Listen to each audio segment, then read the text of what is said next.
Greetings, I'm Barrett and welcome to Meet Me at the Table. Today we're going to continue our playthrough of the 7th Citadel. We are traveling now. Last time we did this respite, and we did a bunch of side quests. That's not happening this time. We have a mission. We have to go find the library in Dadashim's Awakening. I'm super pumped to do this. Now, of course, like I said, we did some massive side quests and things during our respite last time, and we have a massive amount of experience cards to use. So we get to level up our guys quite a bit, or at least and maybe our Citadel as well. And on top of that, we get to travel out into the world and hopefully go someplace we've never been before. I don't know, I've never seen a library yet, so let's go find one. And if you're excited to do that, then I need you to meet me at the table.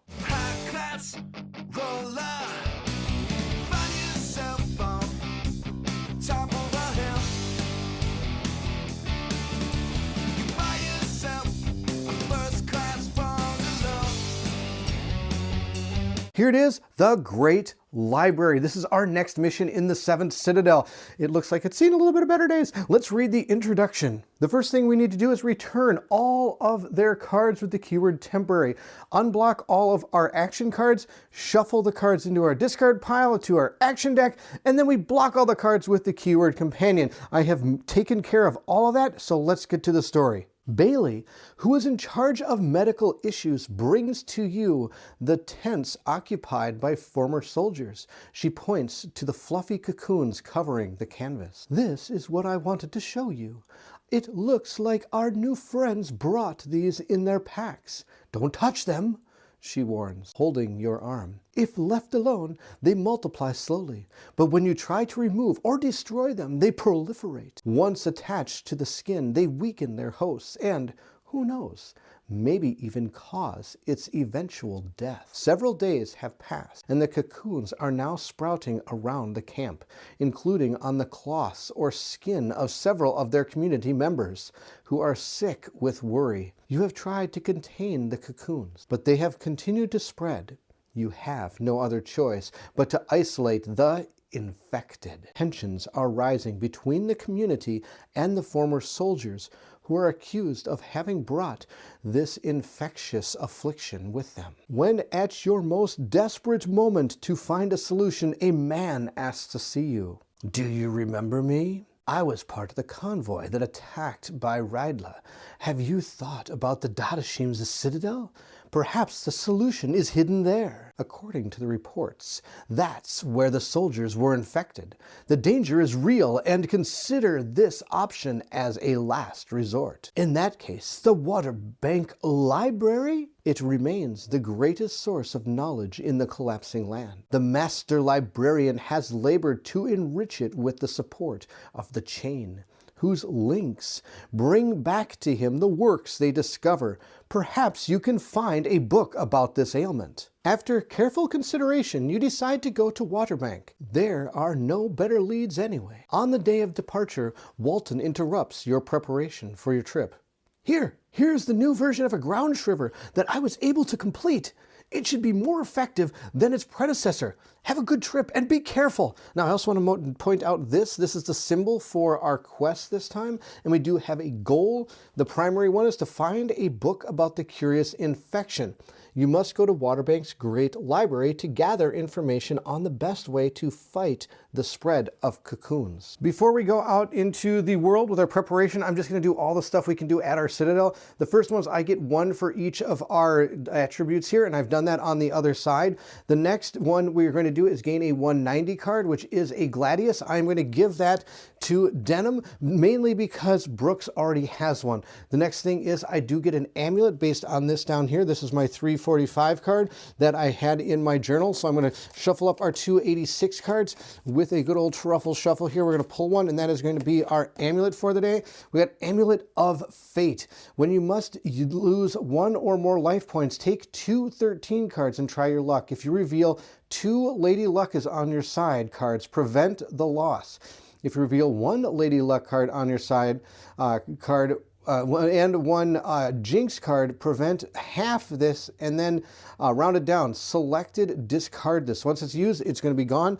I'm again going to give that, actually I'm going to give that to Brooks. It doesn't weigh anything. So that is the amulet we have. That's this. We have an herbalist, which allows us to get rid of our ill cards. We don't have any ill cards. Then we have our sanitarium. We're going to gain 5 extra bonus hit points when we go out into the world. So based on what our normal amount is, I'm going to be able to add 5 to that, and I can separate that as much as I want. The other one we do is we get a 50 card that we get to find out something awesome. So we're going to grab our 50 cards, shuffle them up, and draw them out. Now I also have a lot of experience cards as well, and we're going to use those, and if those open up another thing here, I will make sure to take care of it. We have found ourselves Abrathus. I think we have all of these now. If you want to take the following action, you must be on the same terrain as the plant and discard 1 card. I can eat this to look at the top 3 cards of our action deck and then put them back in any order. The work penned by a certain Sigmund is a treatise on insanity and madness. In one chapter, the author mentions Amaranthus, which offers fleeting flashes of foresight when eaten, but should not be prepared as an infusion, or it can cause insanity. Okay, well, we don't want to go insane. That'd be bad. But we're going to put those with the rest of our cards that we've gotten as 50 cards going forward. And I think that's everything from the Citadel page. Now let's spend our experience. There's so many different places to go on this, it's out of control. Now, my goal, of course, is to try to get some of these outside numbers. I think these are going to be awesome. I have 7 Hope Reborn cards. 1, 2, 3, 4, 5, 6, 7. We have 7 of these. And I have 5 of these Glimmer of Hopes. So here's what we're going to do. I'm going to cross off 7. 1, 2, 3, 4, 5, 6, 7. It almost gets us to 311. So we're going to get a reflex card. We're going to lose a card, get another reflex card, get 2 feather cards, and get 2 more construction on our Citadel. We get to use the materials from the ruins of the nearby Citadel to work on a building. So we're going to be able to put 2 points towards a building, and if it does open something else, I will be able to gain its advantage going forward. Now that's all of our Hope Reborn cards, which they're now going to be blocked according to the way we use them. Then when we go to the preparation, we're going to return all Hope Reborn cards that are blocked. So I will be returning all of these. Then when we set out, I have 5 Glimmers of Hope in my hand here, and it says at any time I can return 5 to take a 99 card. So we are going to be taking 199 card when we go out. As soon as we leave here, we're going to do this. That will get us our 311 card. I'm doing this all right now because then I don't have to come back to it for recording purposes. So we're going to take the 311 card that we're going to gain, and I'm just going to place it next to my characters, and as soon as we go out, I will reveal that to see what it is, because we're not going to have access until we leave the Citadel, because I won't be able to unblock these to gain them back until after we leave. All right, so and then we're going to return all of these. I think it says these Glimmer of Hope, I can anytime return 5 of these, so I'll be returning these. So the only card we're going to have is this one, and at any time I can block this. So I will be blocking one of our 99 cards when we start the game, because I'll be gaining them because of these. I hope that all made sense. Let's go get 2 reflex cards.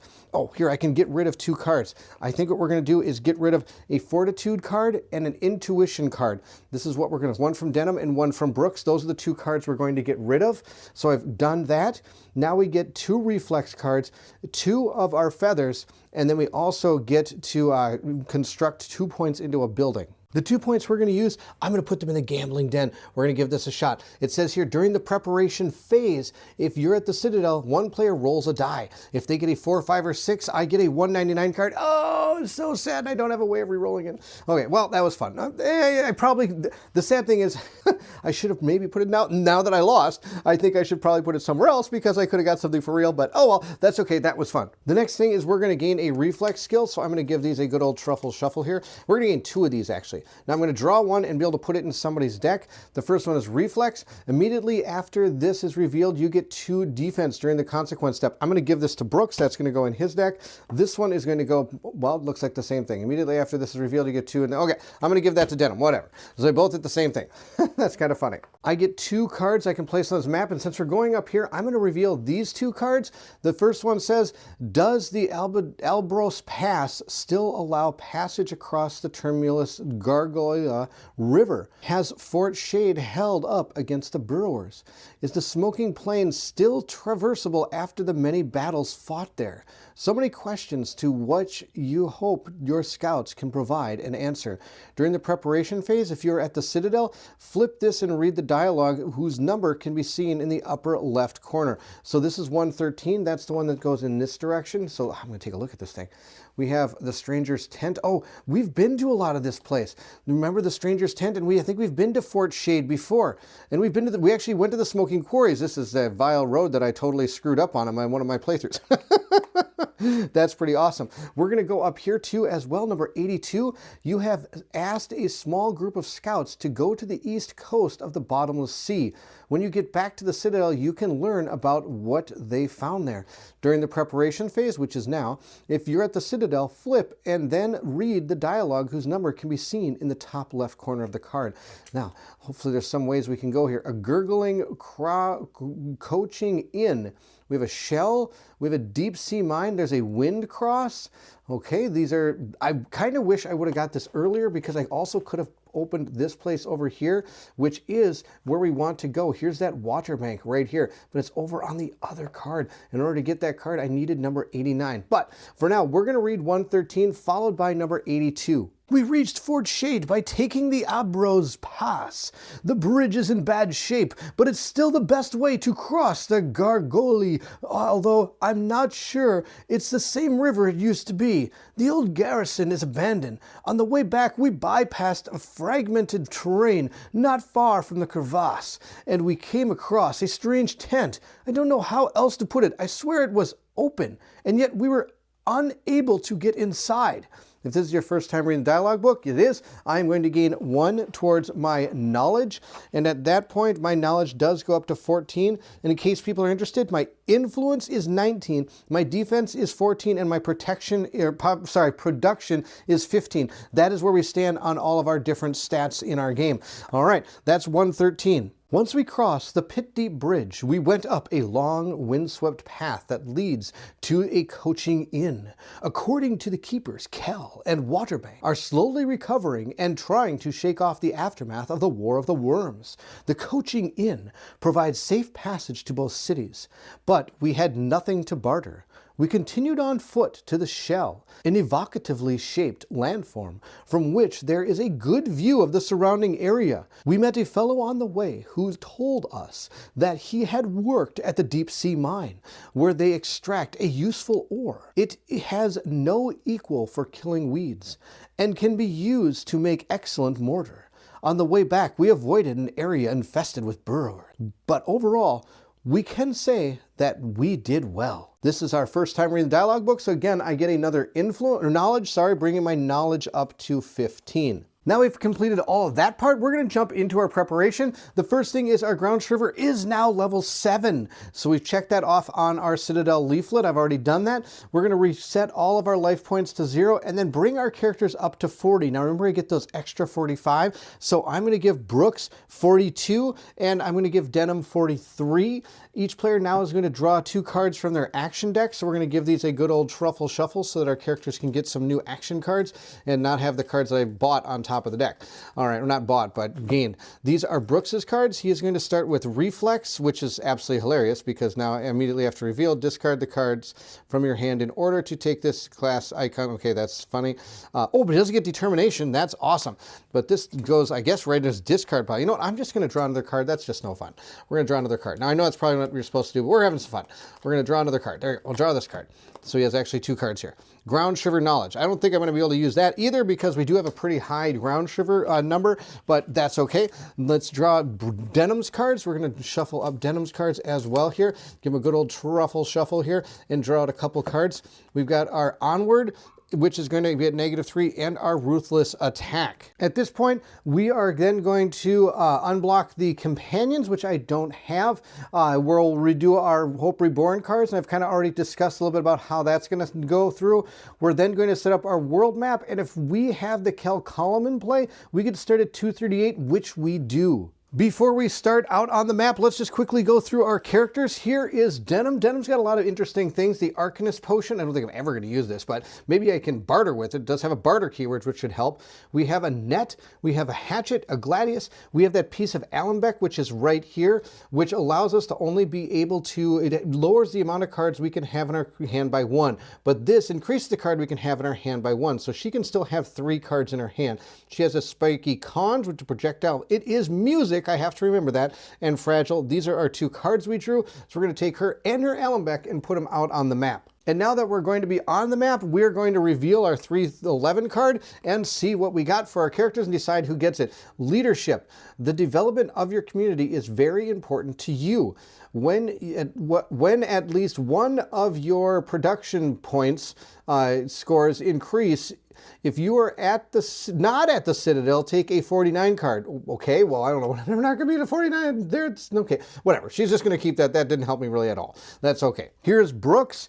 Brooks has a weight capacity of 7, and right now he's holding 2, 4, 5, 6, 7. He can't carry anything else, but he's got a gladius, a crossbow, and some full plate armor, which is out of control. He does have ammunition for his crossbow. We did find that, so he has that available to him. He does have intuition during the gear up step. You may look at the top card of the action deck and then put it back on top of your action deck. So that's going to help quite a bit. I'm probably never going to get this dormant strength done where I have to have 4 cards with weakness in them. I don't want weakness cards.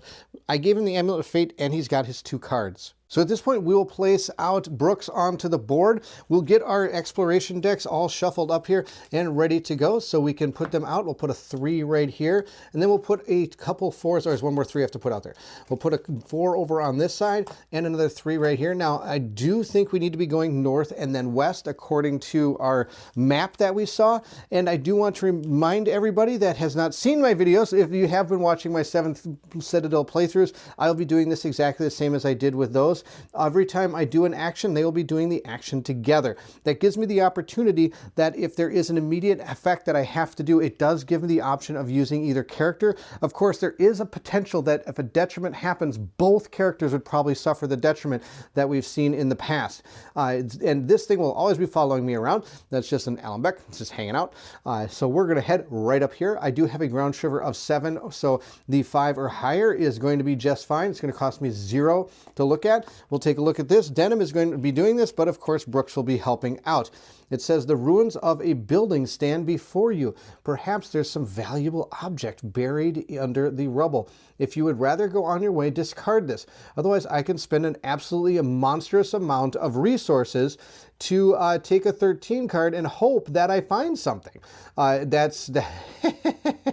don't think we'll be doing that. Now, if I had cards that could help me lower this value here, that might be worth it. But I don't think I have anything that's going to help me dig at this present time. So I think we're going to be not doing this at all. We are just going to go on our way and discard this. Now, in case people are wondering, I probably should at least explain what some of this is. Yeah, the Jinx cards, I don't like that. 449, those are very similar to the ones I've already been gaining because of our 50 cards. There are these cards right here. The ones that, like, for example, have Sap the Blood. So I don't think it's really worth paying a whole ton of resources just to have a potential to get one of these books. And 149, I don't believe those are very good cards. They are going to maybe have a barter card, which might help us, but we're just going to continue on. 191, you are oblivious in the area that was once called the 8-4 Hills. Nowadays, only a few hills remain, surrounded by a forest of ferns. Let's see what this one is. Yes, oh, I remember this one. Hey, look, it's got the tree. I just showed you the picture of that. Oh, this is going to be awesome. Oh, wait, we are totally going here. That's going to be amazing. Denim will move on to this right here. It's going to cost her 1 to move there. So we'll draw our card. She has gotten Jack of all trades. She's going to keep that because she can keep up to 3 cards. And when you do make a move action, or that's actually not a move action, but when you do this one, you get it does take 1 to move and you get to keep 1 of the cards. All right, we're up here. And it does show that tree there. Now, of course, we've just like I remember last time, it does say that if a tree of passage, I have to discard a Gambler's Boon card. I do not have a Gambler's Boon card, so we actually can't take advantage of this. But if we're playing through this mission and we find a Gambler's Boon card, we want to try to get back here so we can see what that is. At this point, I'm going to take my 5 cards, give them a truffle shuffle here and get them all set, because we're going to be placing those out and around this place. I've been now to these places. I remember these. If I wanted to, I could check out card number 312. But if I remember right, we've already done that, so I'm not actually going to do that. We're just going to continue moving. This is a ground sugar 5 or higher again. I'm going to have Denim take a look. She has found, what's this? You hear rustling in the foliage nearby. You have just enough time to stand guard before a barrel emerges. During the results step of the following action, these leadership symbols will equal a success. I have a give it the present symbol here. I can draw 1 card or 4. If the involved character returns a keyword card with the keyword provisions, the barrel loses interest in you and leaves peacefully. This is going to be absolutely terrible. We are going to have to probably take this thing on. This is going to be out of control. Now, according to this card, I have to at least pull 1 card, but I'm just going to fail this. There's no way I can do this. I'm going to have Denim pull a card, and she's just going to fail. This isn't going to help. Well, it's funny. I got 1 of the stars. It's going to give me 1 point. I can't keep this. It doesn't say I can keep the card, so that's just going to go into my discard pile. At this point, we are going to draw a 174 because it does say the barrel charges. If your ground sugar is 7 or higher, draw a 174. A 174 card is probably a big battle against a barrel. I'm sure these are 2 different bear cards here. Let's shuffle them up and see which ones we get. We'll draw our card here, and we have found ourselves a barrel. No, it's not even a barrel. It's just a bunch of, oh, okay, so it's a generic fight. Got it. Okay, so we're going to put our number here for 4. What is this? Oh my gosh, they're going to take a lot of damage on this. Even if I succeed, I'm going to take 3 damage. I get to keep a card. Well, at least I get to draw a ton of cards. I don't want to draw that many cards. Well, at least I'm going to get successes. But, you know, I'm geared for combat, but so I don't want to take all these cards. There's a chance I might be able to do this. All right.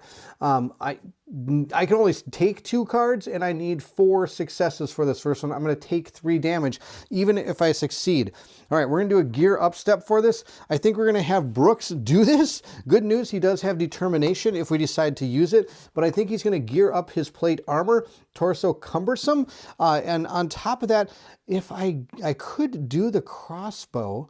If I do the crossbow, I draw less cards, but I could potentially get 3, and I have ammunition, but I don't think that's going to be my best bet, especially since I have to get those symbols. This one, on the other hand, I can automatically link another one, so I get 3 cards automatically, or I can do this to gain some of these. We're going to do that. Okay, so we're going to do that. Then we're going to draw. I have to draw at least 2, but I think we're going to draw 2 more. We're going to get 4. I need to get this to happen. I don't know if it's going to happen with only 4 cards. Oh, I should draw 5. Maybe I should draw 5 cards. Nope, we're gonna draw 4. We're gonna draw 4 and hope this goes well. All right, here we go. We got question mark. We've got we didn't even get any of them. Oh no, that's terrible. But I did get 1, 2, and I get to gear up 1, 2, 3 cards. So I get to do 3 cards with this. So I'm gonna link this, which means I get 1 more link. So that's 1, 2, 3 cards I can add to this. So these are gonna be the 3 cards I'm gonna do. Sadly, I didn't get the 3 I needed here. So that's not going to happen. That's not going to help. Oh, I do have to remember, this thing does have the keywords epic and brutal. So let's check that out. The first one is epic. If several characters are involved in the action, none may be the active player 2 turns in a row. So the first round, I'm having Brooks do it, but next turn, Denim has to be the person that's involved in this. The other one is called brutal. During the consequence step, if the action fails, roll a die. If you roll a 1, block 1 selected card with the keyword armor and or shield. If you roll a 2, block 1 selected card with the keyword weapon or secondary. Oh my gosh, so if you fail, oh, I don't want to fail. All right, well, we're not failing. I can already tell you that, because I'm going to use my determination card, which is going to give us the 4 we need, which is going to tick this die down 4, which is going to bring us to the next step, which is going to be a 3.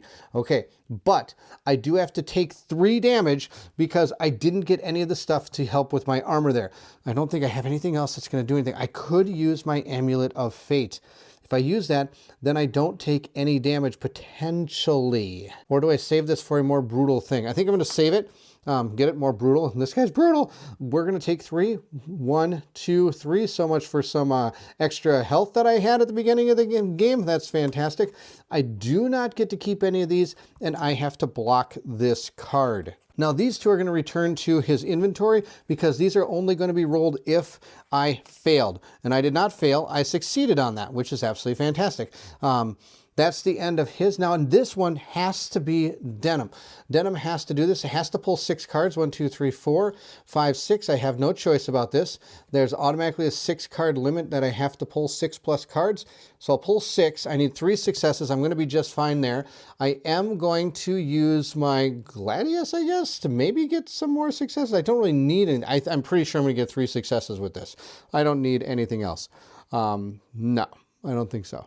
If you are selected with the card with the keyword weapon, I can ignore unsettling. That's one of the cards I have. Nope, we're going to go with 6. I get to keep 6 of these to get 3 successes. Well, there's 1. Oh boy. 2, 3. Okay, we're going to have it easily here. Okay, we get to keep all of these cards to make out as many successes as we want.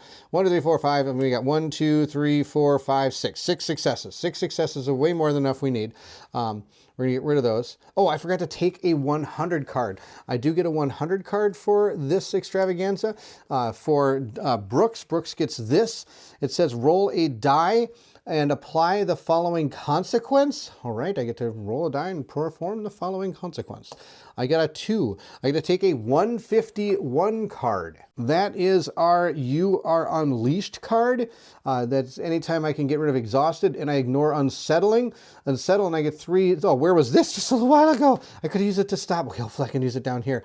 Okay, that is the end of that. We've succeeded on that one. Now, I get to keep one of those cards if I wanted to. I don't, 1, 2, 3, 4, 5, 6. I'm going to take a look at these and see if any of these are worth it. Yes, Perseverance is totally worth it. We are going to keep that card. We're always going to keep Perseverance. I'm going to get rid of Ruthless Attack. I don't need that. We'll put that back there. Okay, that's the end. That is good. We're going to move the die down. Now I need 1 success, but I got 6 I got to use. Okay, this time I'm gearing up the crossbow because it'll help me draw 4 less cards. So I only have to draw 2 to get 1 success. And I think that'll be more than enough. Now I do get to use my intuitive to be able to look at the top card before we draw it. And there's a 1 success right there. So I know I do not need to draw any more cards. So at this point, I'm going to gain 4 cards, -4. So I'm only drawing 2. I'm going to draw 2 cards. We already know we have the success. Oh, I totally screwed this up. I forgot I need to do this as well. We're going to put this out here because I'm going to take 3 damage. I'm going to use this to equal the 3 here to be able to block 5. We're going to block 5 with that. We'll put this one back. I have to return this card. That is completed. I did get my 1 success. I don't get to keep these cards. I do have to roll on both of these cards. This one says if your action fails. Nope, it didn't. So I get to keep this one. Now this one says I have to roll, and if I get a 1, I have to return my ammunition, but I did not. I get to keep my ammunition card with it. That is the end of this. I blocked the 3 damage, so I don't take any. I'll go down here to 5. There we go. Now this time I can only draw 2 cards. I need 5. Uh-oh. And Denim has to do this. Oh no. Denim is going to gear up a few things. We are going to gear up a net and a Gladius, and I can do that because this is secondary fabric, weapon blade. They're 2 different things. Remember, you cannot do the same thing, so I don't think I could do these 2 together because they're both weapon. So we're going to gear up this. This is going to allow me to -4 cards if I want to. I'm not going to, but I do get to add 2 to my thing here. So it's a lock value of 2, now goes to a lock value of 4. So it gives me the chance to do that. This is going to potentially give me 2 more successes. So right now, I potentially have 2 successes going at that, and I get to keep 4 cards. So I'm going to draw 1, 2, 3, 4, 5, 6. I'm going to draw 6 cards. We're doing a lot here to try to get this done, but it needs to get done. Our 100 card is done. It was only at the top. Okay, let's see what we get. Oh, boy, here we go. Okay, I need to draw these cards and hope we make it. Okay, we need a lot of successes here. There's 1. We have another one right here, which is not going to help. That card is terrible. We are going to, oh boy. Oh no, I need some. Okay, there's 2. Let's keep on going here. Oh, I get a reaction. After revealed, you get to, oh, this is going to be awesome. Immediately after this is revealed, you get 2 defense during the consequence step. That's going to be perfect. Okay, we got plenty. 1, 2, 3. I need 3, and then we need 4 and 5. So we got our 5 successes. because of our net, we were able to add a couple extra here. So we got 5 successes. I did not need to use this card, but just in case, I was going to be able to add another one if I wanted to. 1, 2, 3, 4, 5. I'm going to take 5 successes. I'm not going to be able to keep any of these cards. Totally fine. But I do get a 99 card, and I'm only going to take 1 damage because of that, because of my ability that I drew the reflex. This one I have to roll and see if it comes back to me or not. I got a 3, so this is going to be fine. This one, if the action fails, roll a die. I did not fail, I succeeded, so we get to keep both of those cards. We remove this die, I take a 99 card, and I never ever want to see this card again. We're going to gain a Hope Reborn. That's fantastic, but that was a brutal amount of resources that we just went through.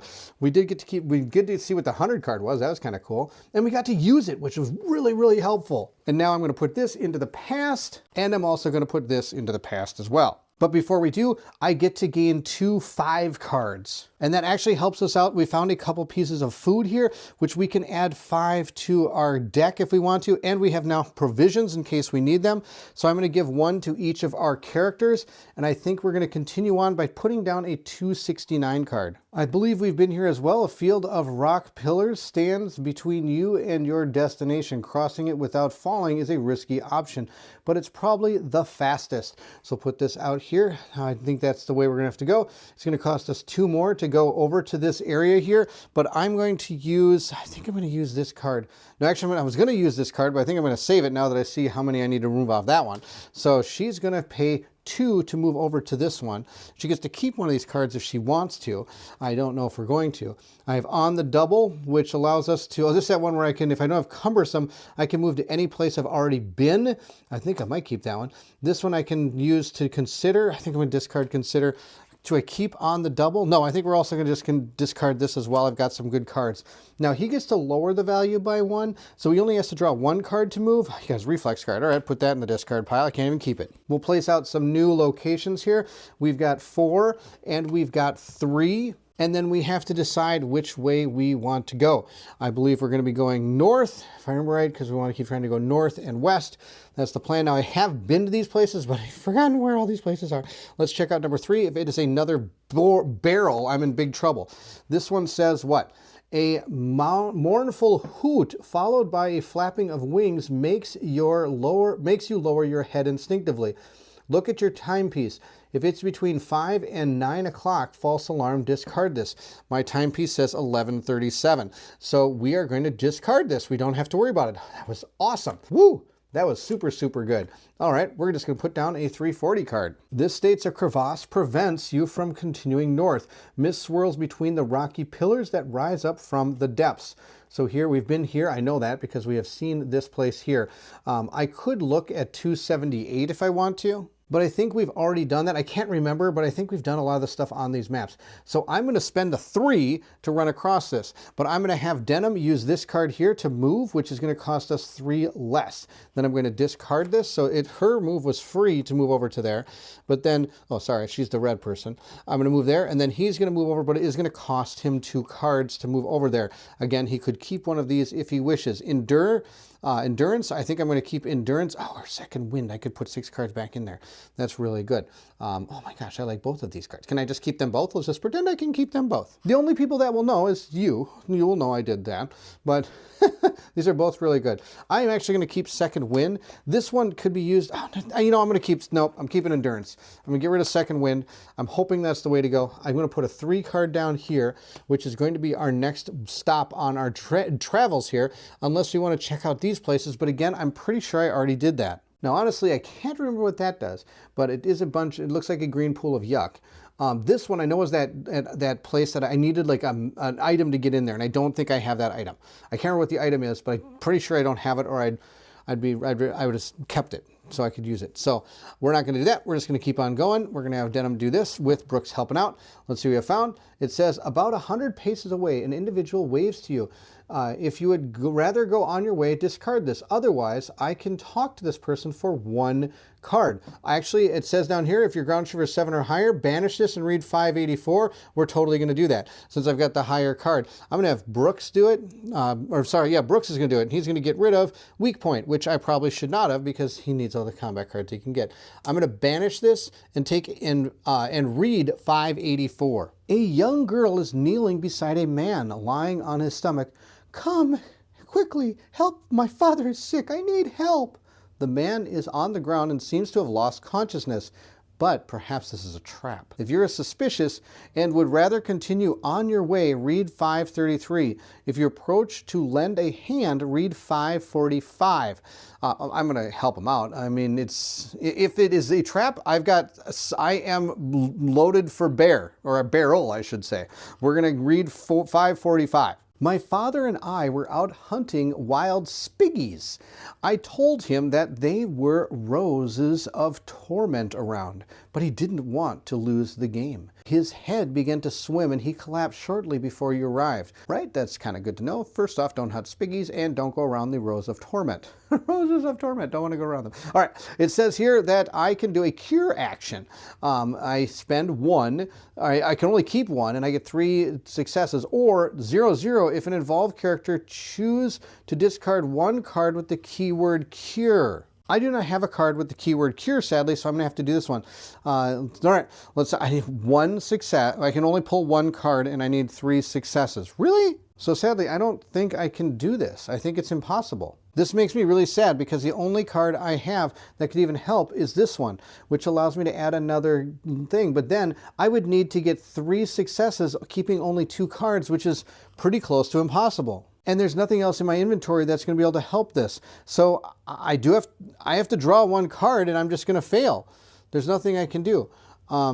Yeah, I mean, that's just absolutely terrible. Because there are none of these that have 2 stars on them. So that means that my perseverance card, one that gives me a star, is not going to help. I have a jack of all trades which could trigger pretty much anything in my board, but the problem is I don't have anything that's going to help with this particular action. So Sad News City, this person's super dead. I got intuition, which I can look at the top 3 cards and put them in any order, but I'm going to discard that. So let's read the bad thing. It says the poor man is still unconscious and his daughter has no intention of leaving him. I can keep the card and immediately take this action again, or if you prefer to leave, I can read 533. Okay, so now I can keep this card. Why don't we do that? Then I can look at the top 3 cards of my action deck, put them back in either top or the bottom in any order, and try that. Well, no, I can't. I can't do this action because this is an instant action. I have to do this right now. So I could keep the card, but it's not going to help me. I think we're just going to be done. I don't feel any way that I can do this and make this happen. No, because I know I don't have any cards in there that are going to help with cure actions. The only one I have is something I learned that was causes and cures, which is right here, and it just says the treatment works. One involved character may return the You Are Ill card and take a 99 card. That's not going to, and then if the action fails, take a 13 card and try again. That's not part of this. I can't actually activate that, which is Sad News City. So we're in the city of sadness, and it's just going to be the way. I am going to just read 533, and this person's going to die instead of being able to get 2 influence and a 99 card, which is probably what I would have got because I believe I have one of those at my Citadel right now. Yeah, I have the sanitarium, so I would have gotten 2 influence and I would have gotten a 99 card, but instead I'm going to have a dead dude on my hand, and I'm probably going to take a bad thing because of it. The girl's desperate voice reaches you, muffled by the vegetation. Don't leave us. My father will not survive without aid. Oh my gosh, super bad. All right, it says here if your score was 15 or higher, which it is, I am going to lose 2. I knew that was going to be bad. I knew it was going to be very, very bad. So I lose 2 influence, which now drops my influence from 19 down to 17, which that makes me sad. And then I take a 130 card, which I'm sure is going to say, like, you're a jerk, is probably what this card is going to say. You're a jerk card is what it says. Let's see what it says here. This one says, you probably upset the wrong person. Evil eye. I have an evil eye. Immediately after this is revealed, each character returns all cards with the keyword blessing. Sweet. When Lady Luck is on, tries their luck, if the reveal is Lady Luck is on your side card, they must return it and return this, and then take a 13 card and try your luck again. Barf. Well, joke's on you, little girl. I don't have any blessing cards right now. That's done. That was vile. I get to now check out 176. I knew I should have talked to people. It says here, an imposing, dilapidated building stands on a bend in the river. It must be the ruins of Fort Shade, a garrison made infamous after the debacle of the Smoking Plain, in which the Kellyan army suffered one of the greatest setbacks against the burrowers. And we remembered a little bit about that. We heard about it. Okay, I'll put this right down here. There's the dead thing. Not that it's going to matter too much. I am going to put down a 4 card over here, and there's a 4 card below us as well. I'm going to move onto this tile. Denim is going to move. She's got 2 cards, so she can move. She can keep this card. Charm, why not? I can keep the charm card. Sweetness, and he's going to move for free over to there. Now we do have some stuff. This was that person that needed a music thing or whatever in order to succeed, but we already did it, so I don't think we're going to do that as well. We've already completed that one. We had to sing some musical instrument for him. I'm going to go over here. Let's see what we have found. It says here, you wade across the river. Look at your timepiece. If it's 7 o'clock to 3 o'clock, it's light rain and drizzling. Dude, I am absolutely, I gotta play this game all the time in the afternoon. Lucky for me, I got the day off of work, so it's only 12 o'clock, so boom, this has no effect. I'm never playing this game at night. I'm gonna put out a 254 card, or 245. Which will hopefully, I think we're getting closer to something we haven't seen yet. Here is 245. It says, several contoured pits, yawn open in the landscape. Quarrying equipment is arranged around them. We're gonna put that here. Now I know we did something here as well. If this place had like an item we could get. We're gonna move over there. Brooks will draw a card because he has 1, drop your guard. I'll get to keep it because he can have up to 3 cards, and she'll move over there for free. At this point, we could check 370, but I think we've already done that again. I'm going to put out my 2 exploration cards for here, and then I have to put down a 6 card this time. Now, interestingly enough, I don't think we're going to be going in that direction because we're supposed to be going north then west. We're just going to kind of go up around that way, so we'll be heading north most likely. But before we do, we are going to do this if it's still there. It might not be there. We'll see. Let's check out 370. There is a 370 card. It does say a few bones emerge from the earthy shoal. Let's see what it says. It says here, if you'd rather go on, discard this. Otherwise, for 3, with no successes, you finish excavating the bones before winding your search to the surrounding area. Take a 13 card and try your luck. If Lady Luck is on your side, do you unearth something helpful? All right, let's give it a shot.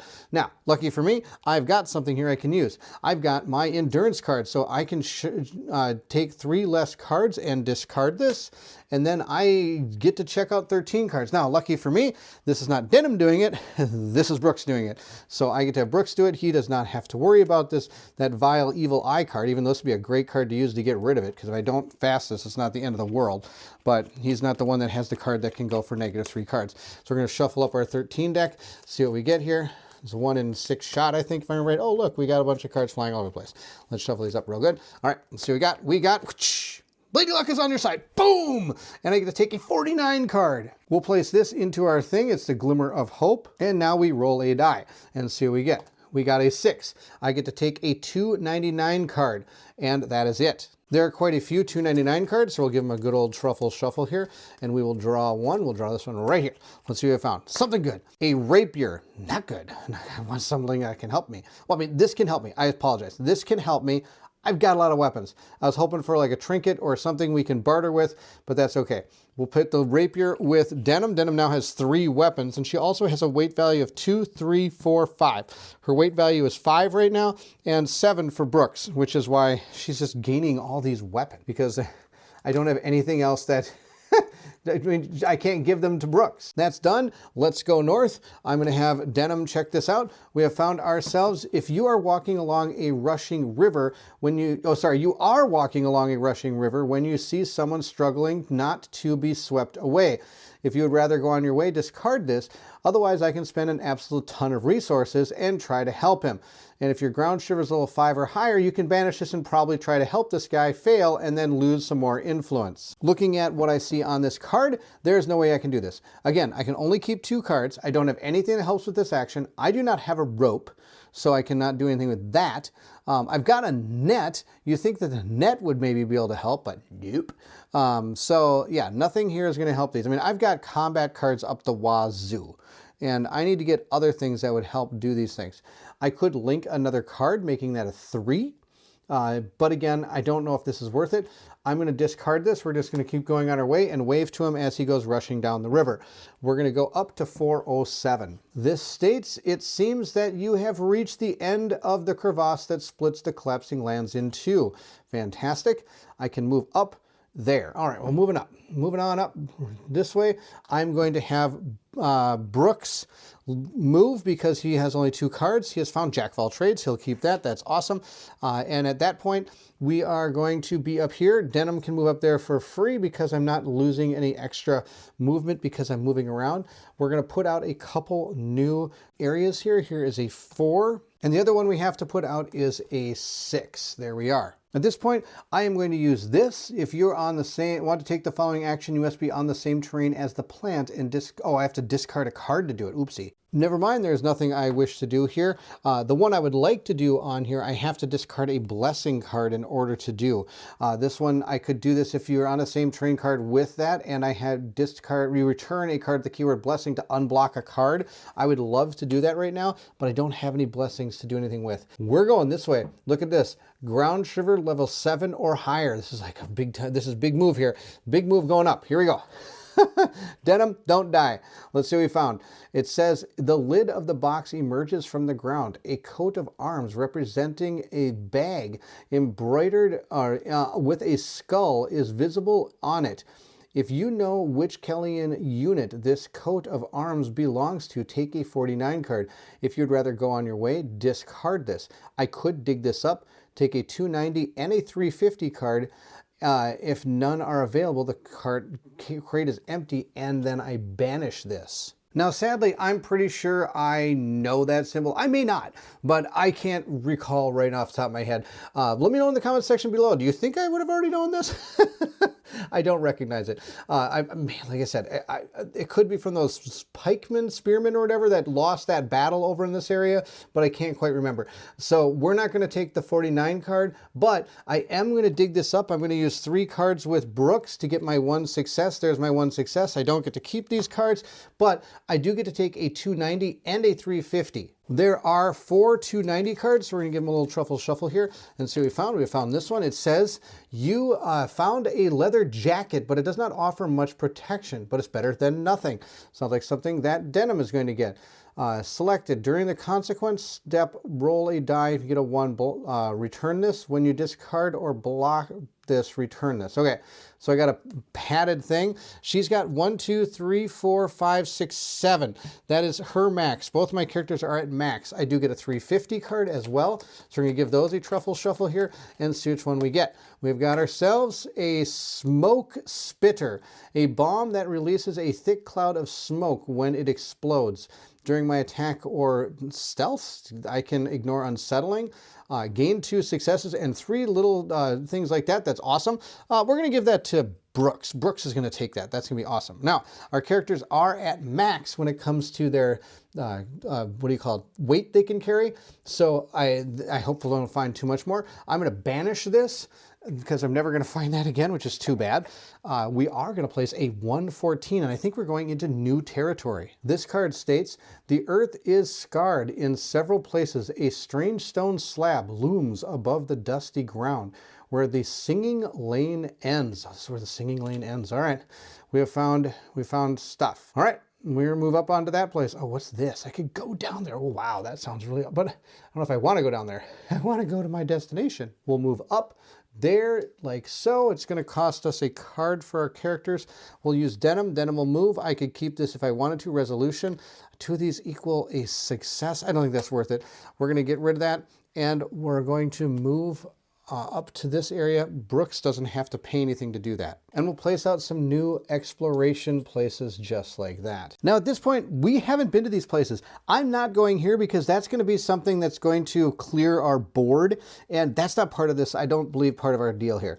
There's nothing else on this thing. Again, now I'm going to start looking for numbers because I believe there were, I again, wasn't looking for numbers on the way to this place. So hopefully that doesn't ruin anything. I hope I didn't miss anything. But we are going to, I think I'm going to go this way. I'm sure that this is going to kind of aim me up and around because eventually I'm going to hit a lake over here. Not to mention there is this big crevasse right here. So I'm sure this is part of the crevasse going this way, but let's check this card out and see what we have found. We have found a crevasse prevents you from going any further. It's not very wide, but it gets lost in the bottomless abyss. When you take one of the following actions, all your characters on the active terrain card must get involved. Get involved in it. If you're playing the scenario, one of these two scenarios, you may take the jump action. I am not playing those scenarios. So I am not even going to go here. We're going to go north. We're going to go north. We're not going to go that way. That's just fine. Let's see what is this way. Uh-oh, this is going to be even worse, I bet. A dark mass is heading toward you at high speed. The buzzing sound it makes does not bode well. Will you run for cover or hide in the crevice in the terrain? I can use a hide action here. You save yourself from an encounter with the roaring cloud, which engulfs birds and rodents that have not had time to flee. Take 49 card. Otherwise, thousands of vicious flies envelop you in an infernal buzz. Take a 3 card, which is bad. Lose 3 life points, which is bad. And each involved character must lose 3 things. Okay. We are going to hide. Brooks is going to do this. During the gear up step, I can look at the top card of my action deck. We have found this. That is terrible. That is not even close to what I want on top of this thing. I am going to gear up this, which is going to give me 2 successes automatically. I get to draw at least 2 cards. I'm going to draw 2 cards and see what we get because we know that top one is not a success and I need 1 more success. So we got this one, which is putrid. Hopefully this has a success. Yes, it does. It has. I got 2 successes, but I can only keep 1 because this has only 1 card I can keep. I'm going to use this, which means I'm going to return this, and I've gotten 1, 2, 3 successes, so we were successful. I get a 49 card, and I don't have to deal with the flies. We'll place our Glimmer of Hope with the other ones, and we'll put down a 257 card, and hopefully this is not the way we have to go. Unless I did something wrong, 257 is a yellow card, which I find very odd because usually yellow card, there are some green cards before there is a yellow card. But we're just going to go with it. If I made a mistake about this, please let me know. It says here, a few sheep are grazing on the sparse turf of yellowed grass that grows here. And this is not even a place to go? Really? Did I grab the right card? 257. Yeah, it is. All right. It says here, as you make your way toward them, the earth opens up with deafening crack, engulfing the poor animals. As they bleat in terror, there are burrowers in the area. Best not venture in. Okay. Immediately after this is revealed, an involved character has the keyword weakness. I do not have any weakness cards right now, which is fantastic. You are overcome with despair at the thought of the vermin continuing its destructive work in this part of the collapsing lands. Take a 129 card. It is not available. Block all your Hope Reborn cards. That would have been terrible. Since that's not going to happen, we're going to tell ourselves that it is better in this position than in the position of those poor sheeps. Take a 154 card. All right, we'll take a 154 card. And that one states, we have found you are lucky. Immediately after this is revealed, if you have a You Are Jinx card and or the Evil Eye card in play, return them. All right, we're getting rid of the Evil Eye card. Yucky, yucky, get that rid of it. And when you take 1 or more 13 cards, try your luck. Instead of doing so, you may consider that all cards you should have taken are Lady Luck on your side cards. If you do, return this. Otherwise, I get a free success pretty much, or a free defense. Okay, and that is a blessing card, so that's pretty good. Now the problem is, I can't go this way. This is the only way I can go. I could go this way, but that's going the wrong way. So now we have this one. You take this, I can do a jump action. Well, okay, so instead, what is this? You land on the other side. This one is 8. You reach the end of the fault at nightfall. Discard this. Okay, so I can just use this to spend 8 cards to go around this, but that seems like a lot. Okay, but that's okay. I've got a plan. We're going to do this. I can't take the jump action, so I'm just going to reach the end of the fault at nightfall. And I'm going to play this. According to this, I can take 7 less cards, block this, or do -3. I'm just going to block this. That's totally fine. I'm going to get rid of this to only pay 1 card to perform this action. That's a really good card. Wow. Well, that's going away. And I get to get rid of this because that was brutal. But actually, it was brutal, but I was able to get this. And who knows, if I would have, I should have noticed that I could have done this down here, or I might have done it a little bit earlier. All right, we're going to discard that. We're going to put out a 63 card. And somehow, I don't think I'm going to be able to go north anymore. It says, the slab will probably give you access to an underground area. Unfortunately, you have no idea how to open... Oh, wait, no, whoops, not 63. 93. Well, a little bit of insight on that. 93. Was that a free? It was a free action anyway. Actually, since it's a free action, why don't we check it out since I already brought it out. Let's see what it says here. If you have 7 or more knowledge and read 18, then if you would rather resume your journey, return this. Otherwise, during the draw step of the following action, -10 if for each feather card in the world map where a strange slab can be seen. The involved character may pay the cost collectively by drawing the respective action deck. Oh my gosh, are you kidding me? Or okay, Mars is 5 or higher, so it would cost us 30 cards. Unless I see some of those on our map. After consulting my map, I do only see 1, so it'd be 20 cards if I wanted to do this. And then I would take the slab splits, several parts of which gradually lower to form a spiral staircase. You hurry down before you can reset, sorry. We're not going to do that at all. If my score is 7 or higher, I can read 18. Then you would read, and then if you would rather resume, so I might as well read 18, it's free to do. It's rumored that the collapsing lands contain an underground world, which some call the Foundation's burrowers stumbled across it during the War of the Worms. But the place is said to be infested with terrible monsters that guard fantastic treasure, but so does any decent rumor. Return the dialogue book. Okay, that is absolutely amazing. It kind of reminds me of that new Zelda, or not, I guess it's not a new Zelda game, it's been out for a while. The second Zelda game, absolutely awesome. Not the second Zelda game, but the one for the Wii U, or not Wii U, oh my gosh, the Switch. Baron, get your Nintendos right. That reminds me of the new Zelda game for the Switch where it had that upper world and the lower world. That's pretty cool. We're not doing it. We're not doing this at all. So we're just going to go on our way. We'll put 63 into the past, and we're going to take, 93. 93 states a rocky ground is broken in several places as if pressed down by some titanic mass. Here we are. Okay. Wow, look at that. We can meet and greet people. We'll put that right here. This looks pretty awesome. We are going to move over to this tile, or this card, I should say, over here. We're going to use denim to do that. We're about almost out of cards thanks to that vicious barrel. Inspiration, I could keep this. Choose 1 card in your action deck or discard pile, add it to your hand and discard this. Yes, we're going to keep that. I am going to get rid of my Jack of all trades to do that because then I can pull Jack of all trades back if I want to. There's no reason I can't do that. Maybe, do I really want to get rid of Jack of all trades? It's such a good card. I think so, because as long as it's not an immediate action, I could actually use this to prepare for whatever I'm going to have to deal with. All right, we're moved over there. Again, free for, what's his name? Brooks. Brooks, move over here because there's not anything saying we can't do that. Let me check for any numbers. I do not see any numbers on the card except for this 116, which does cost me 1 card to look at. I'm going to have Brooks do it. I should have Brooks move now that I think about it. He still only has 2 cards. The Art of War, or 2 if this is the only card in your hand. Well, he's not going to have that. That's just going to discard it, but we're going to check out card 116. But before I do that, I'm going to put down a new card here. I forgot to do that. All right, there, 116. This states, 2 young girls, barely 15 cycles old, are rebuilding a house stone by stone. Father was a sewer and Bybregnek's Citadel. He died there during the reversal. After our brothers left, our mother couldn't stand the shock. They must mean the woman sitting nearby, staring blankly, who has not even noticed your presence. Okay, the 2 girls could use a hand in finishing the job.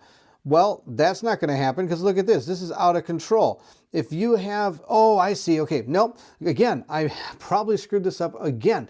These black outlined here are ones that can just keep happening over and over and over and over again. These are those ones that you need. Okay, these are those reoccurring actions. But of course, every time I fail it, I'm going to have to drop 2 cards and only keep 1. The house will be habitable soon. I can gain 1 and take a 99 card. Or during the result step of the following action, if you take no successes into account, take a 0-1 card. So this is going to, do I have an artisan card? I don't think I have an artisan card. If you have a keyword, something with the keyword artisan, no, I don't. But I don't think we're going to do that. Somebody will help them. I don't think it's going to be us. I think next time I need to start remembering to take cards that have a lot of different skills on them that I can use. I have a lot of cards that are built for war, but that's not helping. So far, the only thing I could really do is I could use this to try to find an action card in my discard pile and add it to my hand. That could potentially increase this ability to have maybe 2 or 3 cards I could have at any one time, maybe getting 4 successes on my first shot. But I don't think Denim has any cards that are going to help with a blacksmith action. So instead, we're going to not do that. We're going to go forward. I'm going to move over here. We're going to have Denim take a look at this. We have found, oh, what's this? Scattered debris testifies to a battle that raged here. You find a half-buried barrel with an emblem of the Necro-Druidic Dadashims painted on it. An orange pumpkin on the black field.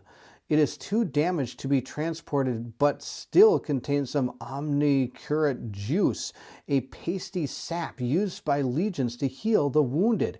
Immediately after this is revealed, take a 154 card, and if you'd rather go on your way, discard this. Okay, so sadly, I already have a 154 card, I think, but this did say Necro-Druid in it. And because it mentioned Necro-Druids, I get to grab a 151 card for Brooks. I'm going to give this to Brooks, which is his Unleashed card, which is awesome for him to have because he can always use it when he goes to war. There's nothing for us to heal. If I decide to do any heal actions at this point, I would get these 2 successes, which would be awesome. But we're going to discard this and move on. I don't have anything I can use with that. So we're going to go to 211. The high walls of the Gibborg rise in the distance. A strange silence reigns around you, far from the clamor and noise of the city that you would normally expect. Here is, we're going around a wall. That's something. There's some green things here. I think I have that in my thing I can check out. It's right here. It says I can take an action to discard 2 cards with the keyword blessing.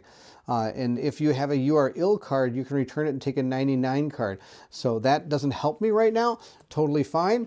I'm going to place another 6 card right here. And now we need to move on to this tile. So I'm going to move over here. We're going to have Denim do that. Denim's going to take, oh, not Denim, sorry. I'm not even going to look at what the card is. We're going to take Brooks. He only has 2 cards, so he's going to get a 3rd card. Spare no effort. Anytime during the result step, draw 2 additional cards and then reveal them. That's fantastic. I could go down here and it's like a search action. I don't see why I don't. We'll check out card 204 and I'm going to have Denim do that. Let's see what she has found. Oh, remember when I said I wanted to find stuff with a bunch of stuff on it? There, I found it. But sadly, I have to discard this. But I could pull that back. I could pull that back at any time. Let's check out 204. It says, as you approach Gaiborg, you discover a terrain riddled with all sorts of traps, spike pits, steel traps, and no doubt many others. The city-state is obviously trying to deter anyone from entering or leaving. You will have to be extra careful if you want to reach the ramparts in one piece. I don't think I want to. Let's see here. Okay, we're going to put that down. I have a couple actions here if I want to do them. And then if I do that, I remove the die and take a 70 card, which I'm sure is going to get us into this place, but I'm going to put that right there. We're not going there. We're going up. So we're going to go up here. Denim's going to take a look at this card. We're still at Ground Shiver level 7. This one states a curious bird with 2 pairs of legs hovers over you for a while when, without warning, it swoops down on you. If I have 15 or higher knowledge and you have heard about this bird, you stay on your guard.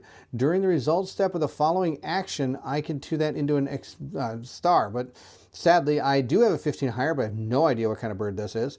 So instead, I've got to dodge this bird. This is going to be absolutely bad. All right, let's see if we have anything we can do about that. Well, again, I have nothing that's going to help me with this action. I can only keep 2 cards. I need 4 successes. That is not going to happen, and I don't feel like using a lot of cards to try to make this happen. So instead, I'm just going to draw 2 cards for Denim. Denim's going to try to do this. I'm going to draw 2 cards. Oh, I didn't get 4 successes. That's too bad. All right, we're going to discard these cards. She can't keep any of them. It says here as the bad thing here, while you are protecting yourself from the beak, the bird managed to snatch something from you and carries it away in its talons. I do get to keep one of the cards. And one involved character discards 1 card, the keyword weapon and or secondary. All right, I do get to keep 1 card. Are there any cards I want to keep? Oh, I got a plan. I'm going to keep this card. We're going to keep this card. I'm going to discard Charm. That was one of the cards I had. I'm going to discard that.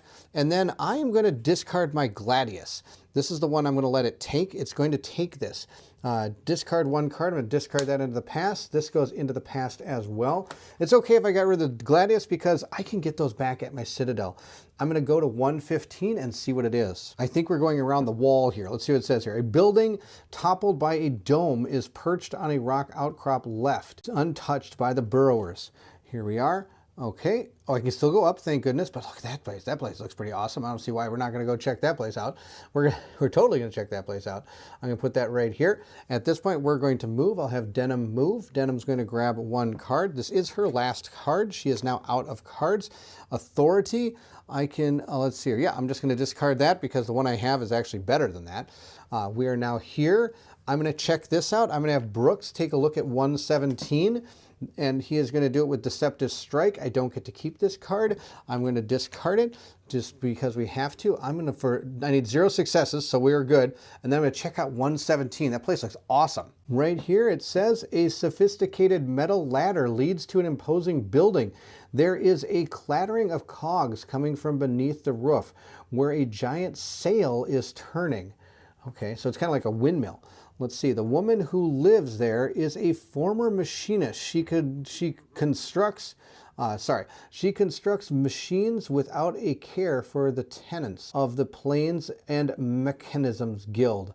All right, oh, for 0, I can read 267. We're totally going to talk to her. One of my creations can straighten twisted swords, sew wounds, set broken bones, and more. I can show you how it works if you provide me with some parts I need for my other inventions.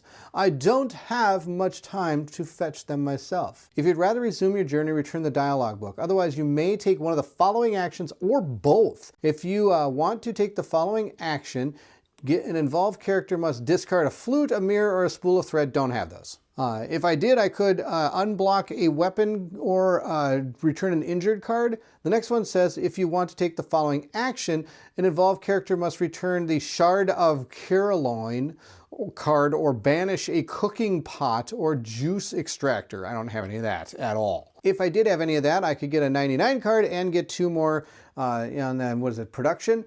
So nope, don't have any of that. So again, when we go out into the world, maybe we should be bringing things other than weapons. Okay. Looks like we continue up. I forgot to put out a new card.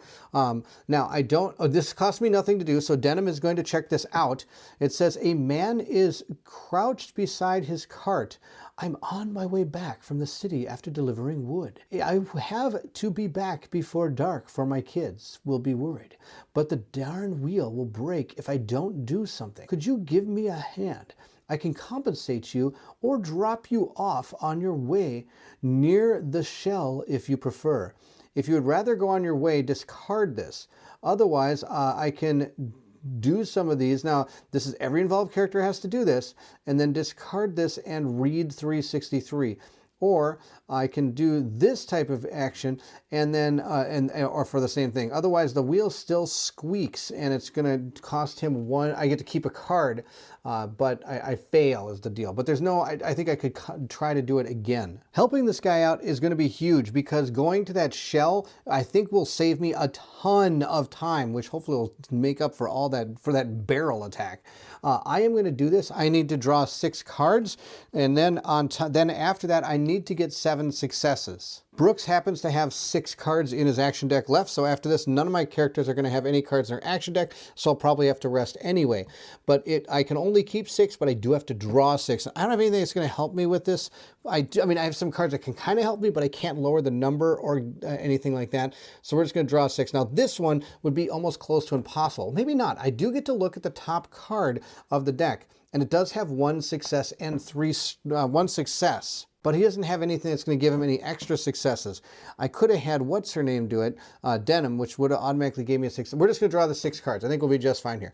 Oh yeah, we're going to be fine. 1, 2, 3, 4, 5, 6, 7, 8, 9 billion. Okay, we got 9 billion. I'm going to discard this, and we are going to read 393. Thank you. Without your help, I would have been there all night, and my kids wouldn't have slept a wink. If you accept the compensation offer, I can get 2 149 cards, which those I think are a lot of different barter cards, if I remember right.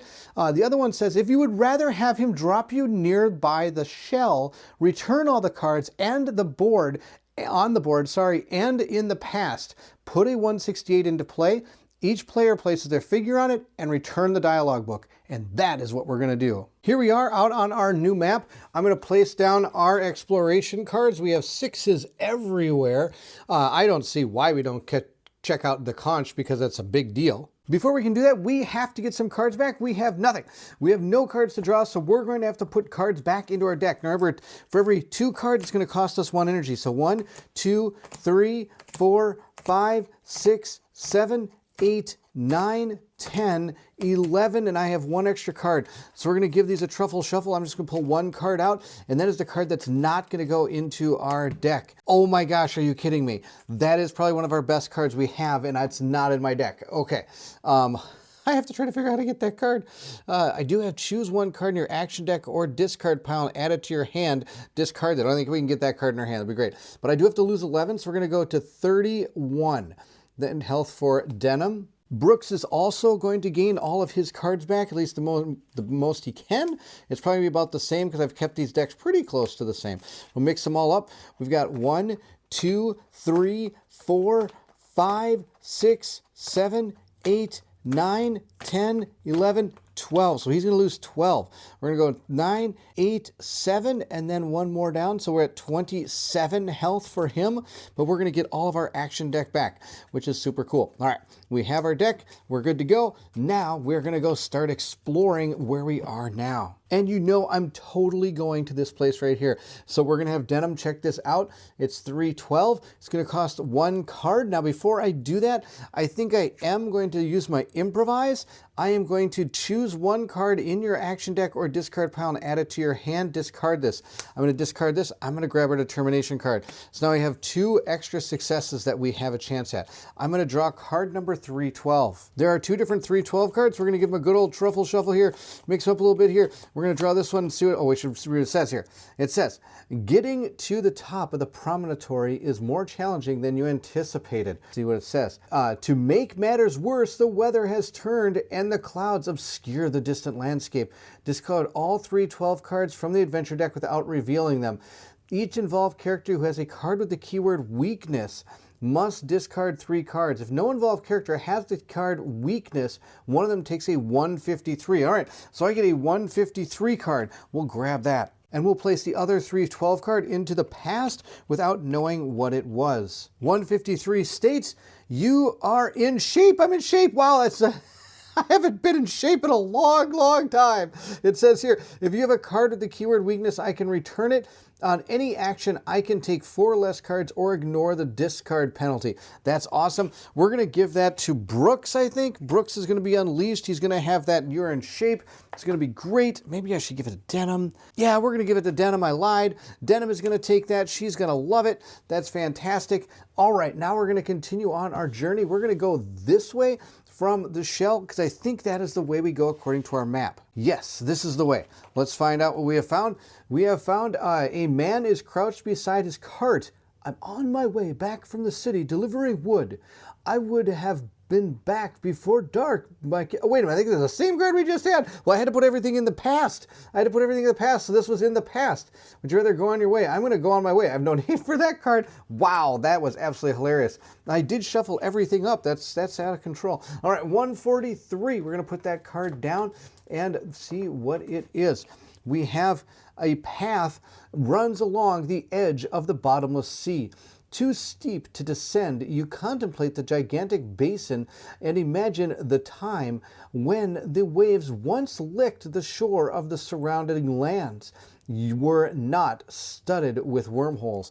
All right, here's our new card right there. It does have some vegetation on it that I could use if we wanted to. There is something to take a look at there. But other than that, it looks like a big, giant basin. Again, every time I play this, I'm just amazed at how well this art all links up. I don't see any numbers on our new card there, so let's place out some new places there and move over to this place. I'm going to have Brooks do that. Brooks is going to draw a card. Why not?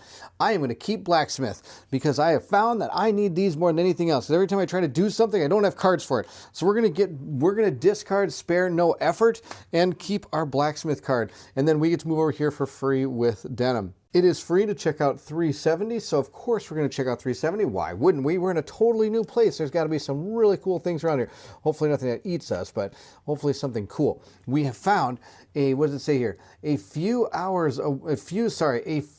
bones emerge from the earthy soil.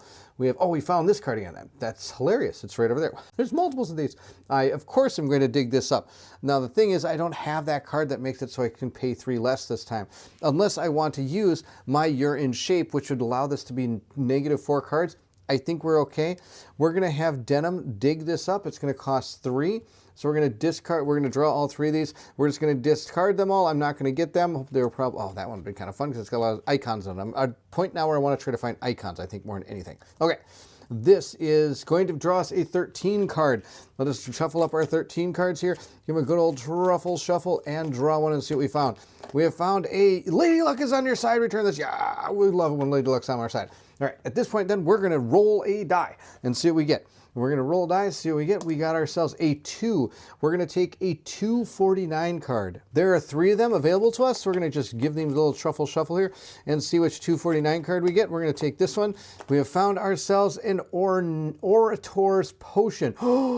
We are giving this to Denim. Denim has a ton of cards that give extra stars if she has these. She's going to love it. It doesn't cost any extra to do, so that's fantastic. That was super good. I'm going to put this into the past, and at this point, we're going to continue moving on. That was a great little find there for our team. Let's draw our next card. We're going to keep on going this way. We'll have Denim do it, and of course, Brooks is helping out. Oh, we found some of those like thingies. A legion of unveilers skirts one of the many crevasses that cross the landscape.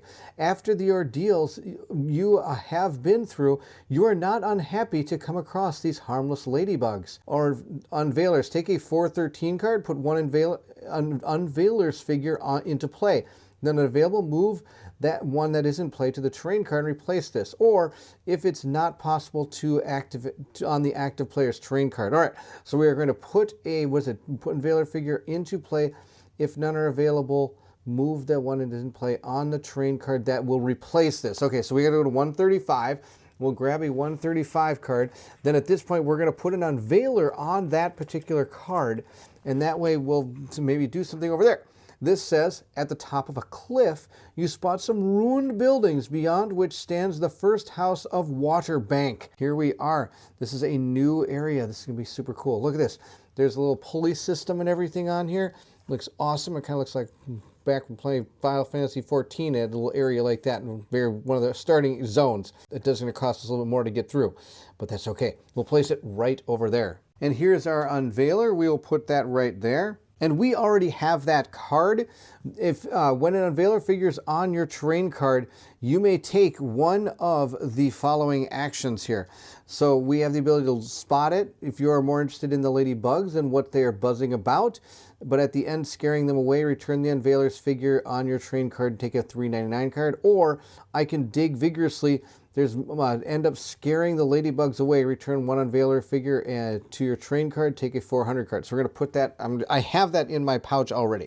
I already know about that. This is going to go into the past, and I'm going to move myself over here. We'll have, well, it's still kind of a free move. We'll have Denim maybe do it. Yeah, we'll have Denim do it. Denim's going to move over there. She has found Consider. That's going to get discarded. And I'm going to put a couple cards down here, one here and one here. And I think we are going to want to go north here. We can't go up here. But maybe we can. Maybe there's like, oh, wait, we can. Maybe this will send us over there. There's a hand symbol here that allows us to talk to these people. But we'll have to see what number this is. 395, if we want to take a look, it's going to cost us 1 card. Now this did say, I think it said something about going to Waterbank. Let's just check this out again, I apologize. The first houses of Waterbank. Yeah, so this does take us to Waterbank maybe, or maybe it's somebody that can tell us how to get there. So we are totally going to check this out because that's where we want to go. That's where that library is. So at this point, I'm going to have Denim use 1 card to talk to that person. It doesn't matter what it is. I need 1 success. Got 0 successes, sorry. So that is totally fine. We're going to take card 395.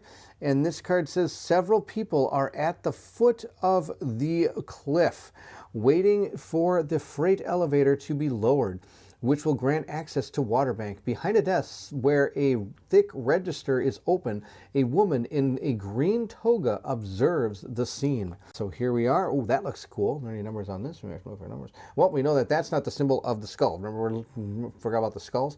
You approach the freight elevator when the woman calls out to you, "This is the only access to Waterbank. Come and see me if you want to go up." Well, I think we want to go up. So it's going to cost us nothing to read 199. And everybody has to do this action. We all have to be here when it happens. So 199. We are collecting information reported by travelers in order to enrich the register of the collapsing lands. I can allow you to go up provided you have something worthwhile to tell me. Otherwise, you will have to work in the fields. If your knowledge score is 15 or higher, you have no trouble finding information that the woman finds interesting, and she allows you to use the freight elevator, return all the cards on the board, and in the past, put 263 card into play, and each player places their figure on it. Return the dialogue book. Otherwise, you may return the dialogue book or take one of the following actions. We have 15 knowledge, so we're doing just fine. We're just going to do this up and do 263. Here is 263. To the north, a freight elevator finishes hauling a handful of people not far from the covered wagon in the square. 2 streets lined with elegant, newly renovated houses lead west and south, respectively. Here's our new card. I don't see any numbers on it, but I do see some books over in the corner. Maybe there's a book place right there. There are a couple things to do here. We'll place it down and put our characters onto that particular tile. Then we'll take our new exploration cards, give them a good old little truffle shuffle here, and we'll put a couple of them out on the board. Put one here, and we'll put one right there. Now, we're going to have to check out these places. I don't see why we wouldn't. Now, sadly, I didn't get a chance to deal with this guy. He's still out and he got put away. I'm going to use Denim. Denim is going to take a spot check there. Tuition is going to get discarded. I'm going to take 344. Maybe talking to this guy. Hopefully this guy has nice manners and he will actually help me out. Let's take a look at 344. It says, an old man is busy sorting out the books piled up in his wagon. Prints, old maps, and music sheets hanging from the string tied between 2 poles. Here he is. He's gonna I could probably buy things from him. If I want to, I could spend 2 cards. Speak up, yells the pulp peddler. I'm a bit deaf. Say what? What? Yes, I might have that. No need to shout, all right? Did you even understand what you were looking for?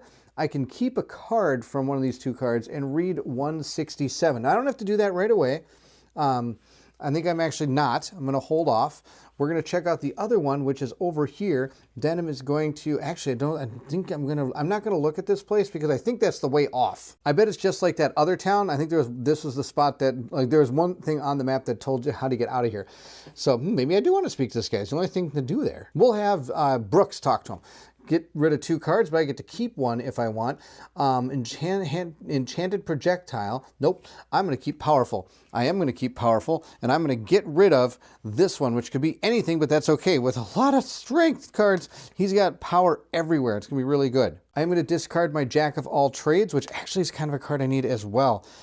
This is so tough because I also have my blacksmith card. I want to keep that because we've always been coming to this problem where I don't have an ability to help us out when I need to do something with some weird type of iconography. All right, that's it. I'm going to speak to him. I got to keep one of those cards. We're going to read 167. The old man rummages in the stacks of books for a long time before pulling one out. Let's hope it's something worthwhile. If you're playing the book scenario, I am, and you have at least one objective. I don't have any objective cards. I can read 181. Otherwise, take a 50 card. If you want to keep it, you involved character must return a total of 2 cards to the keyword barter and return the dialogue book. Otherwise, return the dialogue. Well, that's sad. Okay, nope, I got to go find an objective card, and then I can come back and learn something from him. That was super sad. I'm going to go over here. It doesn't cost me anything because there aren't any movement on the board. And I might have done that wrong last time I went to the Kell, I think it was. I think I actually paid for some of the movement I did, but I'm not supposed to. I didn't need to. It says here there's nothing there, and there aren't any icons here showing me that I can't move. So we're just going to check it out. Stop that thief! Exclaims an old woman. If you'd rather go on your way, discard this. Otherwise, I can try to talk. If your ground shiver is 7 or higher, read 216. Let's give it a shot. 216. I'm hoping higher is better. That's him over there, the old woman whispers to you, pointing a finger, who is casually walking away. During the result step of the following action, every one of my sneaky skills give me a success. I can only keep 1 card for a spot check. This is where I fail every time. I don't think we're going to pass this test. I can only keep 1 card. I mean, I could use all of those extra cards I got if I wanted to, but I just don't think it's worth it. Let's check out how good and bad this could be. Well, let's see here. I get to take back some of my reflex cards, which aren't going to help me, and I get a 150 card. This one, I get a 130 card, and an involved character must discard 1 card with the keyword trinket or barter. Trinket or barter. Barf. Well, now I have to succeed at this. I don't want to lose any of my barter cards because I'm in a town. I want to be able to use the town, stuff in the town. So I'm not focused. It's going to cost me 1. I can only keep 1 card. I can use, but I need 3 successes. I don't have anything I wonder if I can pull. I'm going to pull 3 cards and hope that 1 at least gives me a success. And then I might have to just use some of these other ones to be able to get it. So this one says I have to use this during the gear up step, so we're going to use that. One of these has to be a success. We have 1 success, but I can't keep any more than 1 of these. Oh, maybe I can. I might have a plan here. Oh, sadly, it didn't work. If I could have kept 2 cards, that would have been awesome if these would have linked together. But alas, they did not. So I am going to use 1 star, 2 star.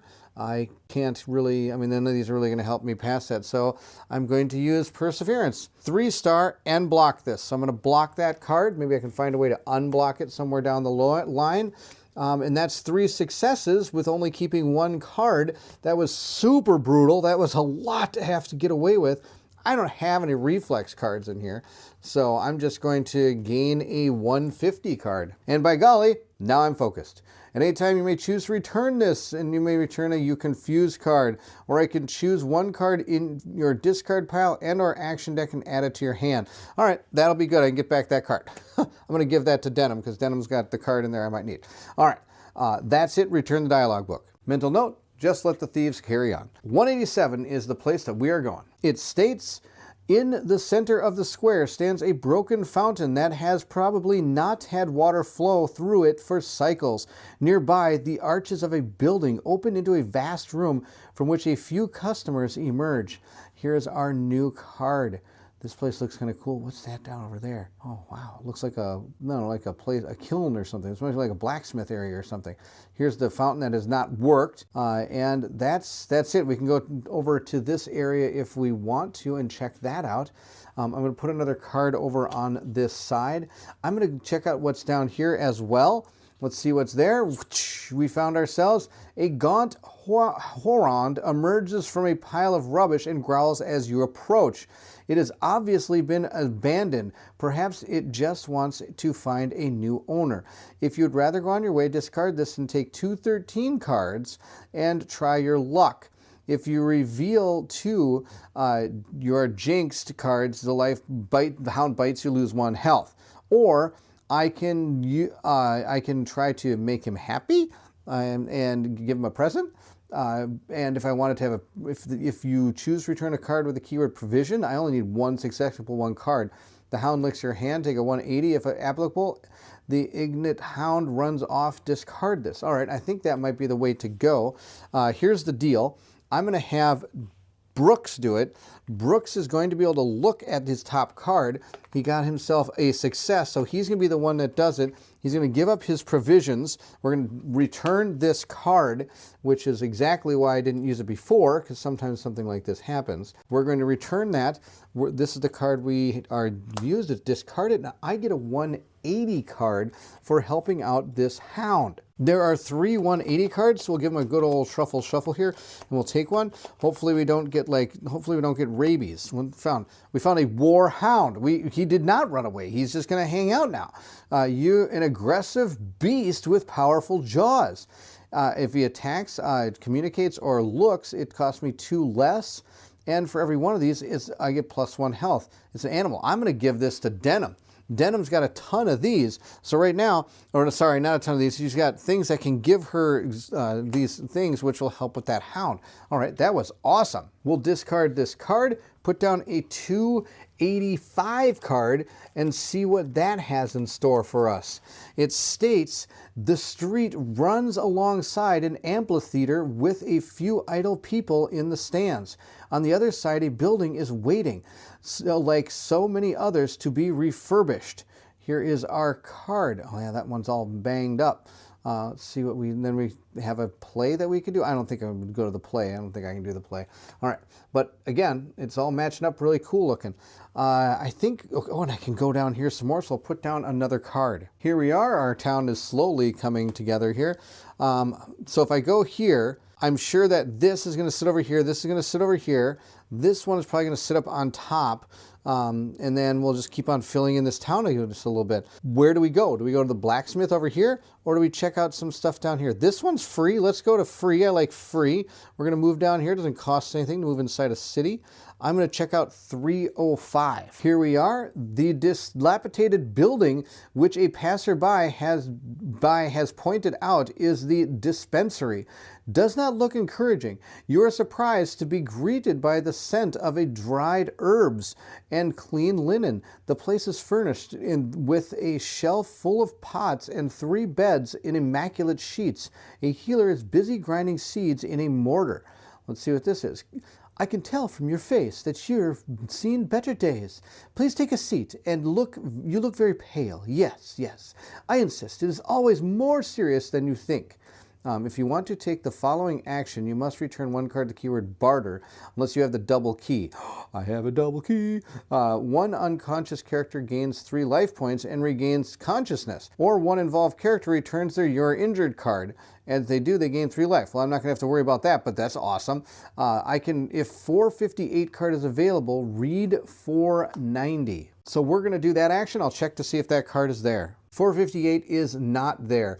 So if 458 card is available, read that. It is not there. It's not readable. I'll put that there. I don't have anything I can do on that tile. 458 is this card right here. I hope I haven't missed this. It's a parcel to deliver. It says when another card of the name Vesnia, take 462. I hope it wasn't in that other town. So at this point, I'm going to spend 1 card. Why not? I'll have Brooks do it. Brooks is going to spend a card. He's going to check out 248. It states, around the stage, a partially faded poster lists the plays that were performed there. The Wolf and the Goat and the Cabbage, the Lord of the Springs. The place is open to anyone who wishes to perform there, whether for a theatrical performance or for a musical recital. I can discard this and read 320. 312, you are booed profusely. Discard, no, I don't like that. You may take the following action only if you have the keyword music. The crowd flocks to your concert when you're the last note struck. The applause starts. I gain another influence, and I also gain 249 cards. You're the only managed to garner a smattering of weak applause. All right, we're going to put this here. If we want to do that, we can. Not something I'm planning to do right now. We're going to move up here, and then we're going to move over here, so we're right there. I'm going to spend 1 card. I'm going to have Brooks do it again. He's going to get the consider card, not going to matter. I'm going to check out 348. Ooh, actually, before I do that, I lied. I'm going to put all that back. I know what consider is now, but that's okay. I'm going to put it back. I wanted to do this first. I wanted to see what was down here. So let's see what we have.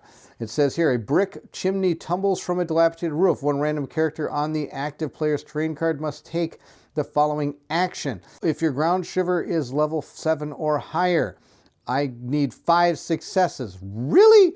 You throw yourself to the side just in time. Several bricks smash where you were standing the moment before. A brick lands heavily on your head. Lose 2 life points and gain 2. I need 5 successes. I mean, I can't keep any. Oh, this is not a chained event, so I can do as many cards. I can keep as many cards as I want. But still, that's kind of brutal. All right. Let's hear it. Oh, I have to do a random person. All right, so Brooks is going to get a 6, and okay, that means that it's going to be Denham. Denham's going to have to deal with this. Do I just take the wound? I need 5 successes. That's it's kind of a lot. I don't have anything I think that can help me with that. So I'm just going to draw some cards. 1, 2, 3, 4, 5, 6. I'll draw 6 cards. I should really get 5 successes out of 6 cards, right? Let's see what we got. Whoop, that's not helping. We got 1, 2, 1, 2, oh boy, 1, 2, come on, any more successes, 3, 4, come on, 5, there we go, 5, 6, so we got 6 successes. All right, we were able to do this. All right, get that out of here. Those can all go in the discard pile. This thing can get in the past and it can stay there. I get to put down 295. That states a shopkeeper greets customers before returning to his stall across the street. Vineyards proliferate amidst ravaged houses. Workers are busy in the vegetable gardens beyond. Let's see what we have found. We have found another cool looking place. Just checking to make sure there's no numbers hidden amongst this. But this is also the end of the road here, which is kind of nice. So I am going to go down here and I'm going to search all these places and then go back up. I don't think I'm getting my library book here, but you never know. I'm going to check out 322. That is a free action to do. Usually free ones aren't the best. Sometimes bad things can happen. There are 2 yellow cards for 322. That's quite odd. All right, we'll give these a truffle shuffle here and see what we found. I guess we'll see. 322.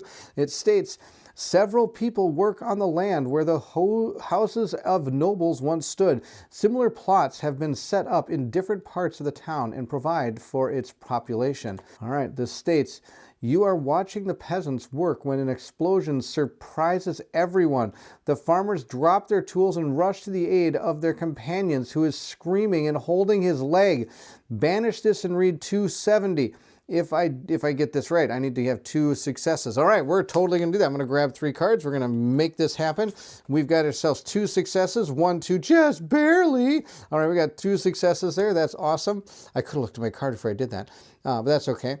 We're going to banish this and read card 270. If you took 3 or more successes into account, read 294. If you only took 2, or you can't remember, go to 315. Okay, that's crap. I would have pulled more cards if I knew I needed more successes.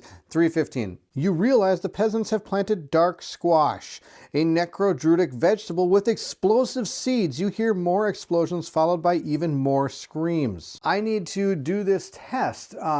You help evacuate the wounded from the field so the comrades can take care of them. If only you had reacted faster. Take a 151 card and return the dialogue book. Well, I did keep my blacksmith card, so I'm going to play that one. That's going to make me draw 2 less cards. I'm going to draw 3 cards. We're just going to discard all these cards, and we're done. I have 151 already, so that didn't even happen. I told you free actions sometimes aren't the best. I'm going to use one of my cards. I'm going to check out 322. I'm sure this is also a way out of the city. We're going to go to 332. This card states, a few steps lead to a small shop. A bell tinkles as you push it open. The door inside it is a portly man greets you. Welcome to my modest shop. The shelves are neatly lined with everyday items, including tools, clothing, vegetables, glass jar, and crates. All right, let's see what we have found here. It says, you will haggle or try to steal something. I can try to haggle. You spend the time rummaging around and discussing prices of the merchant. I can keep a card and go to 290, or I can try to steal something, which is not going to happen. Or I can check out 313. 313, I think is the way out, but let's just check the back of the cart. Make sure it says something. Shopkeeper greets you, a customer before returning to a stall. Across the street, vineyards proliferate amidst the ravaged houses. Workers are busy in the vegetable gardens beyond. Yeah, so we've already seen the 2 places. So I can't imagine this is anything that's going to be other than getting out of the city. But I could be wrong. This is the only one out there. Oh, what the heck. We'll check out. Let's check out 313. I'm going to have Brooks do that. Brooks is going to use one of his cards to check out 313. If it is a way out of the city, then we know if we go back up this way and around, then we know there's multiple ways out of the city. But maybe there's just that one. It says conversations stops as you enter a large smoke-filled room. Evil smiles and suspicious looks follow. Is this 313? Oh my gosh, maybe I shouldn't have gone here. I guess there's no way out. I'm probably gonna get killed. You follow your way to the tavern counter. In the back room is a collection of vats and barrels for drawing wine. What's this? Welcome to the Black Horse. What can I do for you? A waitress asks as you in a registered tone. You mill around listening for interesting information. If a 465 card is available, read 418, otherwise read 420. If you would like to take the following action, an involved character must return a total of 2 cards with the keyword barter, or 1 card if they have the double key. I have a double key. A room and a hot meal. And involved characters share 7 life points. That wouldn't be bad. All right, we're going to put this down at the bottom. Of course, I don't have... I want to keep as many barter cards as I want because I might need to buy that book. Let's see here. It says here, you mill around listening. If a 465 card is available, read 418. 465 is available, so we are going to read 418. A customer approaches you. You are not from here. You tell her that you live in a community to the west of Kel. That's good, she says. I have a package to my cousin. He has a shop at the entrance to Kel. Its only value is sentimental. I say that in case you intend to keep it for yourself, of course. I will give you something in return for this service, and my cousin will do the same when you hand him the package. If you agree to transport her package, take 465 and a 149 card, and then read 242. Sure, I'll do that. I'll take a 465 card. You agreed to carry this package given by a customer of the Black Horse Tavern in Waterbank. We have ourselves a parcel to deliver. The owner of the shop located at the entrance of Kel seems to contain a glass object. When another card mentions the best shop in Kel, banish this and read 428. Curiosity prevails. Unwrap the package, take a 467 card and banish this. Nope, we're going to keep this. We will keep this. That's just fine. I also get a 149 and we're going to read 242. We'll grab ourselves a 149 card, give them a good old truffle shuffle here and see which one we get. We're going to draw this one. We found ourselves a, what is this? A Soijum Eye Jam. A jar containing the eyes of a fearsome creature capable of regenerating. You may not take the following action unless you're confused. Gain 3 life points. If you have a you are injured card, return it to the discard pile. If you want to take the following action, you must return 2 cards with the keyword jam. Then I get to add them together. All right, sounds cool. We'll give that to Denim. Denim can have some weird eyes. That's awesome. It says here, a man with a thick mustache stares at the bottom of his cup. I'm fed up with this cheap plonk. It's not so bad for vinegar. We should go and see if the wine is readier elsewhere. We could try the dancing donkey. I've heard the drinks and the shows are good. You'll have to wait. The tavern had to close because of a fire. After glancing around, the man resumes gossiping in a tone of secrecy. They say the Siams, the owner of the Black Horse, didn't like the competition and that he could be behind it all anyway.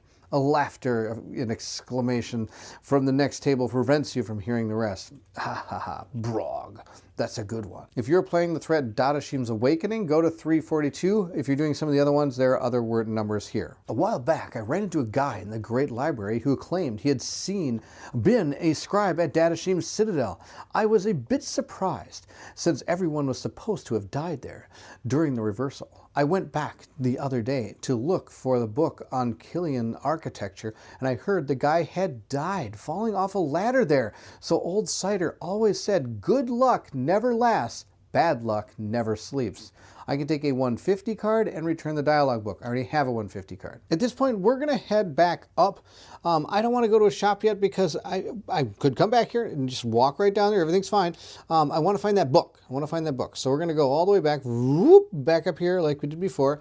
I am going to go to 348. That's going to cost me 1 card. So I'm going to use this card right here to go to 348. 348 says, you walk toward the counter at the back of the room where the woman greets you and smile. Good day. My grandfather and his father before him were farriers, but we've only shoed a smatting of horses. In the past, many cycles apart from the carriage of gurgling coaching in. We provide connections to Kell and Waterbank. This one says, on the other hand, we can fix almost anything, I must have some gladius and gimbamzos left if you are interested. I can return 2 cards to keyword barter to unblock 1 card with a weapon, armor, fabric, or things. Nope. You are looking for a weapon or armor. I can return a card with keyword barter for a 190 card Gladius or a 290 Gibson. Nope, I have both of those, so I don't need any of that. All right, that cost us a card. Let's go this way. See what we found. Come on, Denim. Let's find something good here. It says here, inside a cage suspended from a gallows, a poor man is curled up on his own filth and decaying vegetables. Still, he has managed to find some way to fall asleep. If you'd rather go on your way, discard this. Otherwise, look at your timepiece. If it's between 7 and 7, it would be inappropriate to speak to him, let alone set him free in broad daylight. If it's between 7:05 and 7:12, and in the darkness enables you to take the following actions. I could talk to him, or I could try to free him, take a 338 card and banish this. All right, let's check out my timepiece. My timepiece says, it says 17:09. It is 7:09. That's hilarious. I'm like, actually 4 minutes. That's so hilarious. Funny. And those of you who are keeping scores, yes, that's right. I am recording this at a different time when I originally started. I did it a little bit in the afternoon. Now I'm doing some in the evening. Let's spend a card to talk to him. I'm going to spend 1 card. It says reflex card. Brooks did that to check out 153. I am innocent of all that I'm accused. It is freedom that is being oppressed, justice that is being murdered. The man shakes the cage, chanting, justice, justice, justice. He sticks his face between the bars. You are very kind to take your precious time to see me. Only the greatest souls care for others. And sorry for the smell. My name is Gary Ganak. What am I doing here? My only offense was arriving in town wearing a hat that a nobleman recognized as having been stolen from him earlier. Of course, this is false and untrue. It was a dreadful mistake. Perhaps he was mistaken. Unless it was a setup. Who knows? Would you be brave enough to put an end to this injustice and free me? I desire only to explore other lands in your noble company. Return the dialogue book. I kind of want to help him out, but I don't know how to get the 3 successes with 2...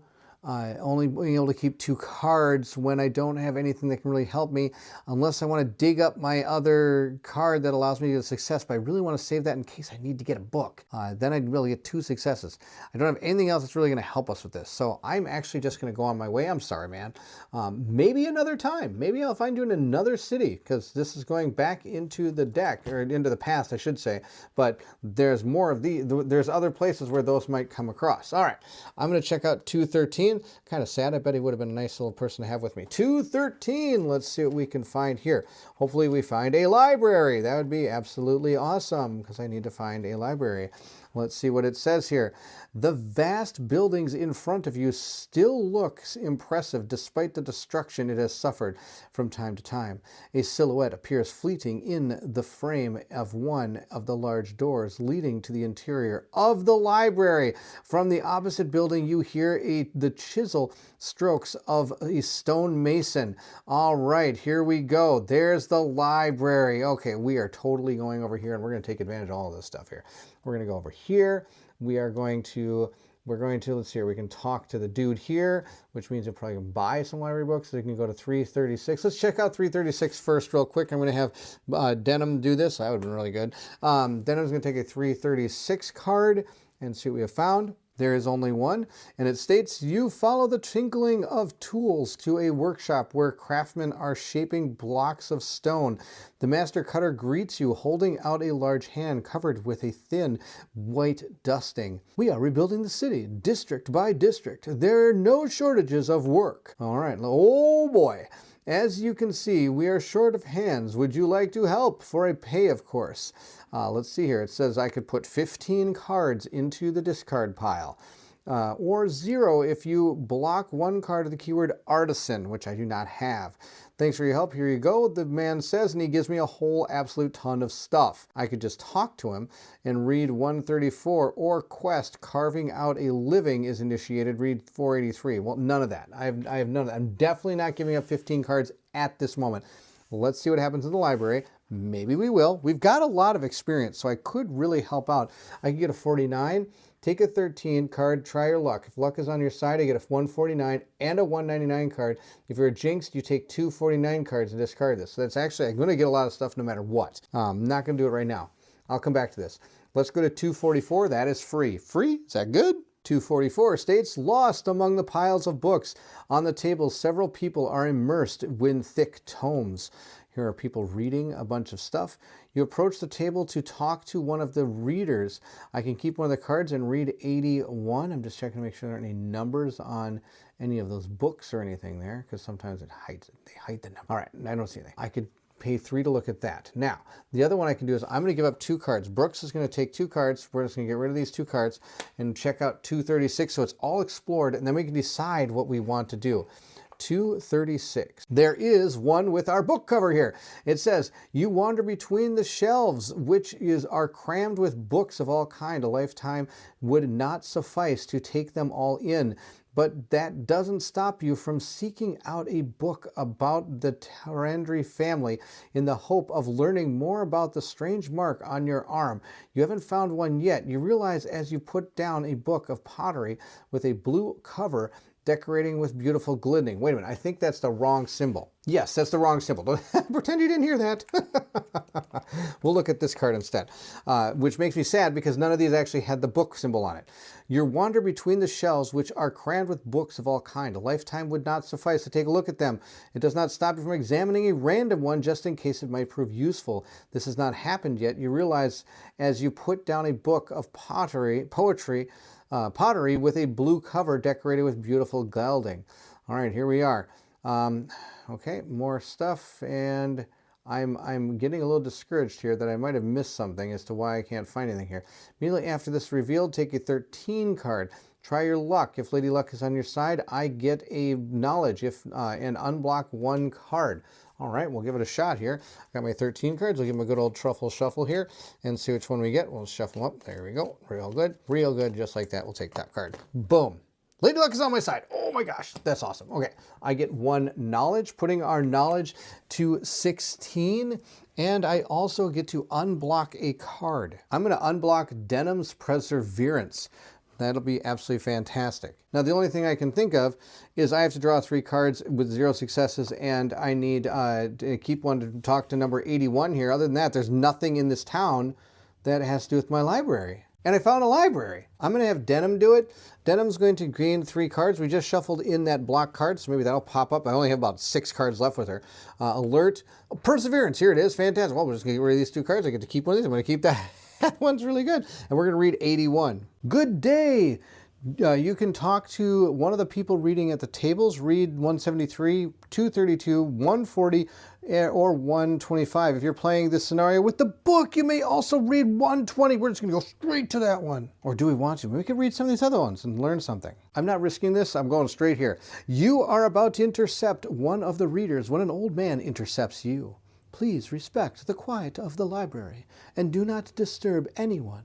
Some people come from far away to study our books. Please tell me what I, a humble librarian, can do for you, he says as he moves you away from his patrons, in an effort to keep things quiet. Nindazar's Citadel is struck by a strange evil, brought back from Dadashim's lair by former soldiers.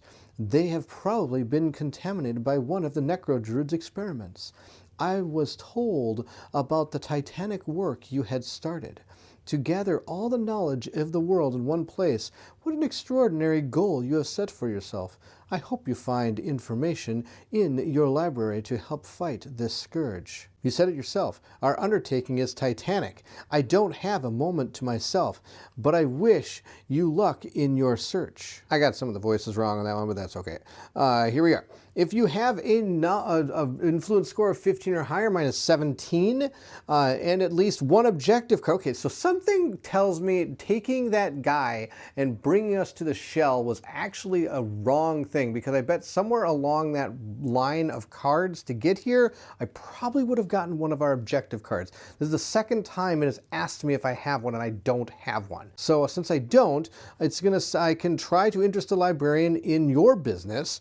I can keep one card.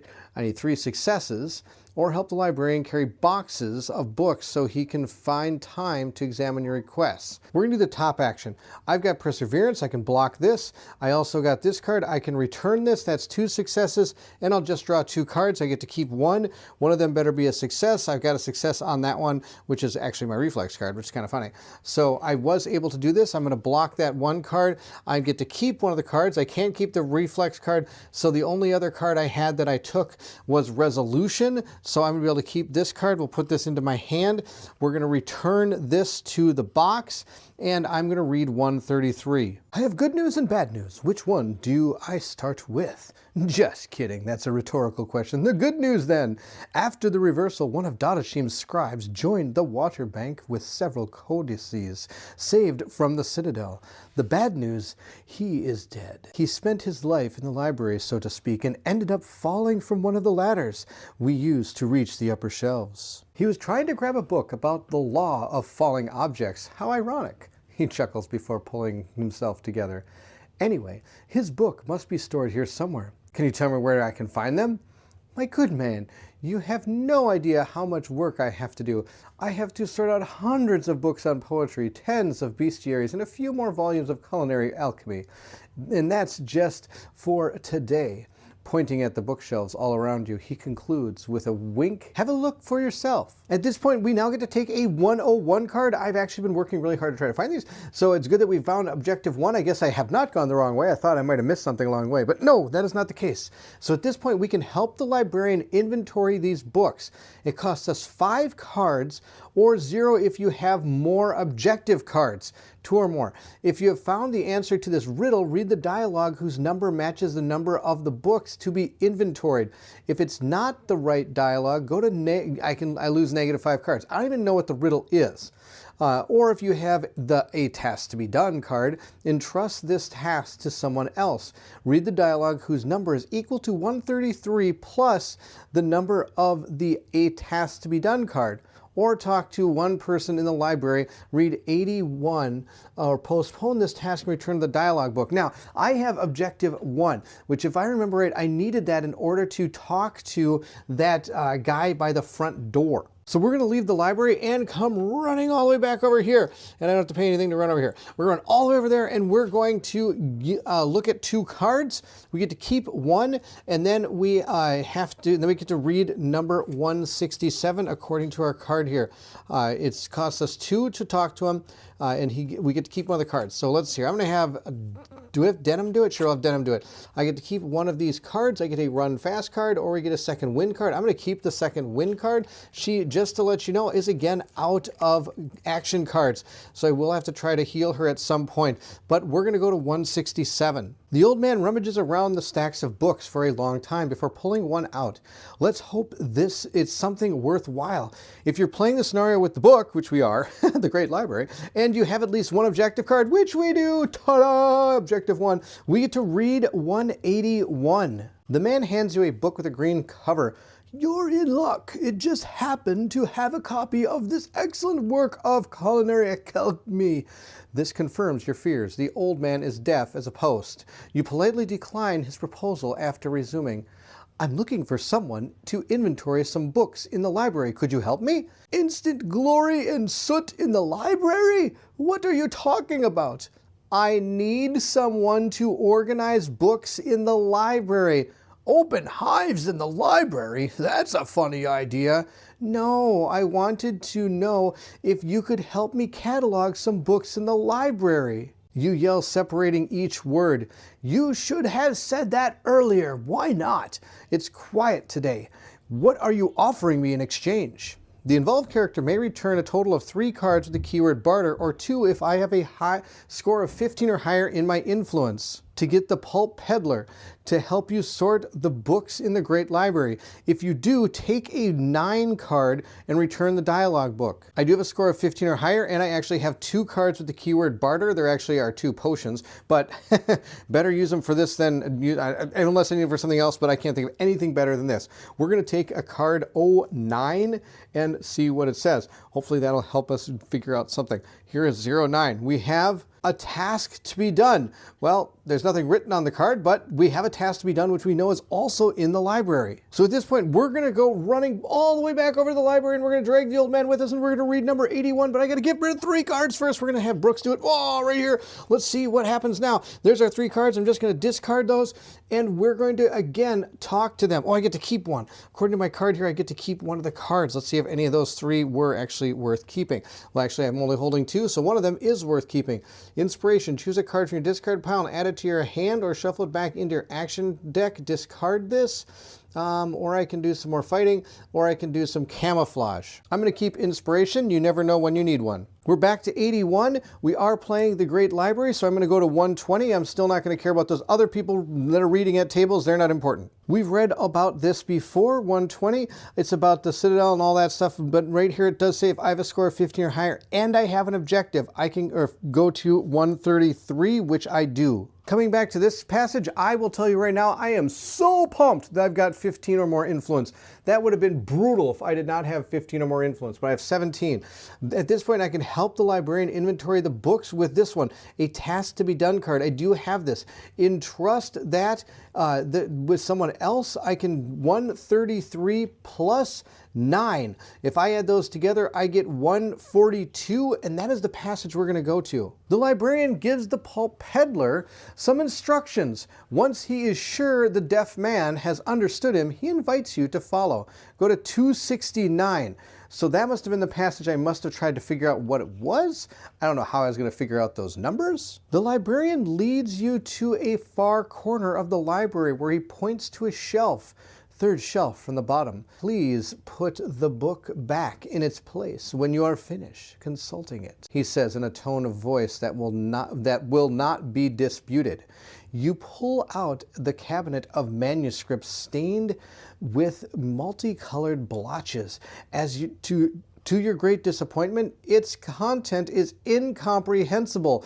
A code might allow you to decipher this text, but where to find it? Take a 102 card. All right, we got another, what do you call these, objective cards. We got 2 of them. And then I can do this, which is basically impossible. I need 7 successes and can only keep 2 cards. Now, no matter how many cards I have that give me auto successes or getting cards back that get me auto successes, I can't figure out a way to get to 7. So we're just going to go to take a 156 card and return the dialogue book, but there's my 103 card and go to 131. We'll have to try to figure out a way. We must have to try to find a code that might allow you to decipher this. So for now, we're just going to we're going to fail this. Oh, I do have to fail it. So I've got to take 2 cards because it does have to take at least 2 cards, and then I either take the fail action or not. Here's my 2 cards. Adrenaline and Reflex, both those cards are going into the bad deck and discard, and I take a 156. At this point, I'm going to return the dialogue book. 156 states, it seems you have read this paragraph a good dozen times, yet you have just opened the manuscript, or was that yesterday? Besides, how did you manage to understand these lines written in an unknown language? There is something magical at work, a spell that blurs both the text and your mind. It says here, if you want to understand what the book is about, you have to break the spell that is at work. During each consequence step of the following action, you can stop reading the book. If you do, take a 02 card and return this. Well, that ain't going to happen. But look at all this. I've got to do a whole bunch of stuff. We're going to start our compound action. I'm going to set this for 6. Now, I can only keep 2 cards. If I'm successful, I get to keep 2 of the cards, and it's going to move down. Otherwise, I get to keep 2 cards and discard 2 cards. But for every success, I will be able to tick this die down. This is not one I'm going to be able to complete right away. I don't have anything that uses that. So this is going to be just straight successes and not successes. The first thing we're going to do is get back some cards. Denim has absolutely no cards right now in her deck here. So I am going to count out 1, 2, 1, 2, 3, 4, 5, 6, 7, 8, 9, 10, 11. It's going to cost 11 health to get all these cards back for us to be able to use. So let's mix those up a little bit, give them a good old truffle shuffle here, and lose ourselves 11 points. That'll bring us down to 20 health, which isn't too bad. I think we're doing okay. There we go. Here's Denham's deck. We're going to need it because I'm going to be losing a lot of cards doing this. Then we also have Brooks's deck. He's got 1, 2, 3, 4, 5, 6, 7, 8, 9, 10, 11 cards here. So it's going to cost him, 22 cards, so it's going to cost him 11 as well. But before we do that, I'm going to put this into his discard pile, Inspiration, which allows me to draw a card from my discard pile and add it to your hand and shuffle into your action deck. So before we do this, actually I got a better plan here. I'm going to see if there's a card in here that might actually give me like a success, just a straight success, because that's really all I'm looking for now. I don't know if we have any more of those left. We might have used them all. Yep, looks like we used them all. Okay, we'll have to see if there's something else that might help us. We're going to add Improvise, because that'll at least allow me to add another card to it. So we're going to shuffle this one back in. So now we're going to take the entire discard pile, shuffle it up, and then we're going to add it to the other card. Oh, wait, Improvise. Let me make sure I put it in the right spot. I might have done this wrong. Add a discard pile and add it to your hand, then shuffle this back into your action deck. Okay, that goes back to my action deck. So we're still gonna. So actually, I am not going to be taking 11 health. I'm only going to be taking 10 because one of these is not going to make it back into my deck. We'll just get rid of that one. Weak point. That's in our discard pile. We're going to add the rest of these to our deck, and I'm going to take 10 health. Let's just make sure they're all facing the right direction. Perfect, they are. We're going to shuffle these up. This is Brooks's deck. I'll put that right there. He's going to take 10 health, bring him down to 17. All right, and we are going to start. Now, this is the last one on this that I need to. This one's going to be tough. I can't keep any cards. And I have to have one success. So because of that, I'm going to make sure that one of our characters is going to be using a straight success on that. And I believe I have one left. I have the You Are Focused card, which allows me to pull something from Denham's deck. So was it from or discard pile? Yep, or discard pile. So we're going to start with her. I'm going to grab 3 cards. We get to keep 2 of these. We're going to keep these 2. That is 2 successes. I'm going to discard these, bringing this down to a 4. Now, since we failed, I do get to keep 2 of these if I wish to. Is there anything here that can help me out? Nope, none of these are going to be able to help me out. This has nothing to do with breaking magic. Nope. Okay, so these aren't going to help me. I do have to discard 2 cards from her deck for the fail here. We're going to do it again. I'm going to grab 3 cards from Denham's deck, flip them over. I am going to keep, oh, that's too bad. I'm going to keep 1 success, which means this goes down to a 3. Oh, this is going to be absolutely brutal. It's going to go down to a 3. At this point, I get to keep 2 of these cards if I want. Oh, does this? No, that's right. Oh my gosh, look, if I'd had Watchful, I could have gotten 3 successes for that skill check, and I might have made it. I didn't even know I had that card in my hand. I can keep this one. I'm going to keep this. This gives me 2 wild symbols. Actually, I don't really think I need it. What I need is just successes. That's not going to help. Okay, we're going to get rid of those 2. She also has to get rid of 2 cards. I'm going to have her do it again. We're going to grab 3 cards. Let's see what I found. I'm going to keep those 2 cards. That's going to be 1, 2, 3 successes, which is exactly what I need. I'm able to keep 2 cards. We're keeping this one for sure. I'm getting rid of my second win card, and that's going to be able to complete this first part. I could keep the flight. I don't need flight. That's done. We're going to move our die down. We're going to go to 3. I have to draw 3 cards, and I have to have 3 successes on these. Or I get to keep 3. I apologize. And I have to get, okay, I think I got a plan. We're going to draw 5 cards. 1, 2, 3, 4, 5 from Brooks. Brooks has ability that allows him to look at a card first. A half star. That's just absolutely putrid. I'm going to draw 6 cards for him. I need 3 successes. Here we go. Let's see here. I can only keep 1, 2. I think we might have it here. 1, 2, 3 successes right there. I got 3 successes. I get to keep 3 cards. It doesn't matter what the other card is. I'll just make it be this one. And discard these into his discard deck. And I get to keep 1, 2, 3, 4 successes with 3 cards. We're able to keep 2 of these if we want to. I don't think there's anything here that's going to help me at all. We'll see here. No, I think we're okay. We're just going to get rid of all this. That's totally fine. That drops us down to this one where I need to draw 1 card. I am not, I actually can't keep any cards that I draw. So what I'm going to do is use my determination card, and I'm going to use it right now during my gear up step. Gear this up. I'm going to get my 1 success for Denim. That gets into the discard pile. And at this point, we did succeed at this, which means we get to read 131. But that did go through a lot of our cards, but that's okay. 131. And on top of that, we get objective 103, which is exactly what we're looking for. We now have 3 objectives. Let's see what else we have to do. Amidst the details of the Necrodruidic's work, you find the passage that interests you. I have finally succeeded in producing the ultimate weapon. Silky cocoons with growth, slow on mineral, accelerates prodigiously in contact with organic matter, and at the slightest aggression, once they reach maturity, they release spores into the air, which eventually form living agglomerates. The size and aggressiveness of these resulting creatures depends on the quantity of the spores. The only way to destroy the cocoons is to use their natural predator, the funeral caterpillar. According to an ancient codex, an aged mortuary writes, the organs of the deceased were placed in a jar to be cleansed of any putrefaction by the caterpillars. Organs could survive, and there are accounts of lungs that continued to expel air several cycles after being removed from their owner's body. I sent a group of gardeners to look for the graves containing these urns. They brought one back from the foundations, an underground world whose entrance large circular stone slabs open only on occasion.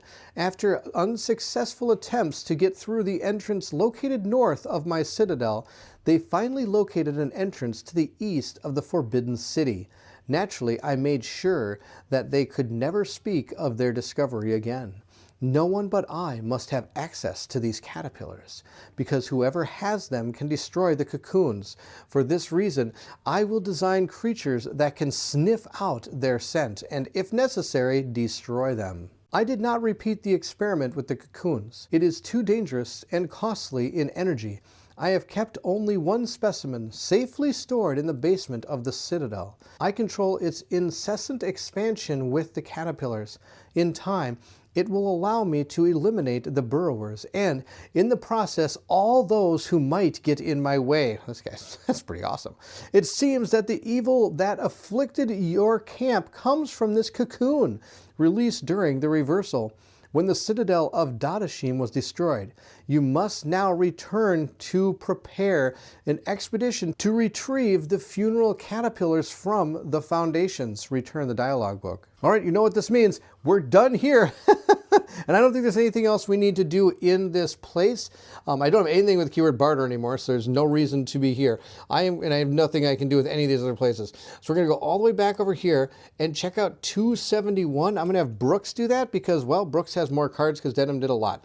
We're going to discard that card. Check out 271. It states, the city stops in front of you, at the edge of the cliff rising above a vast expanse of the collapsing lands. Here we have the freight elevator is waiting for the latecomers at the top of the cliff.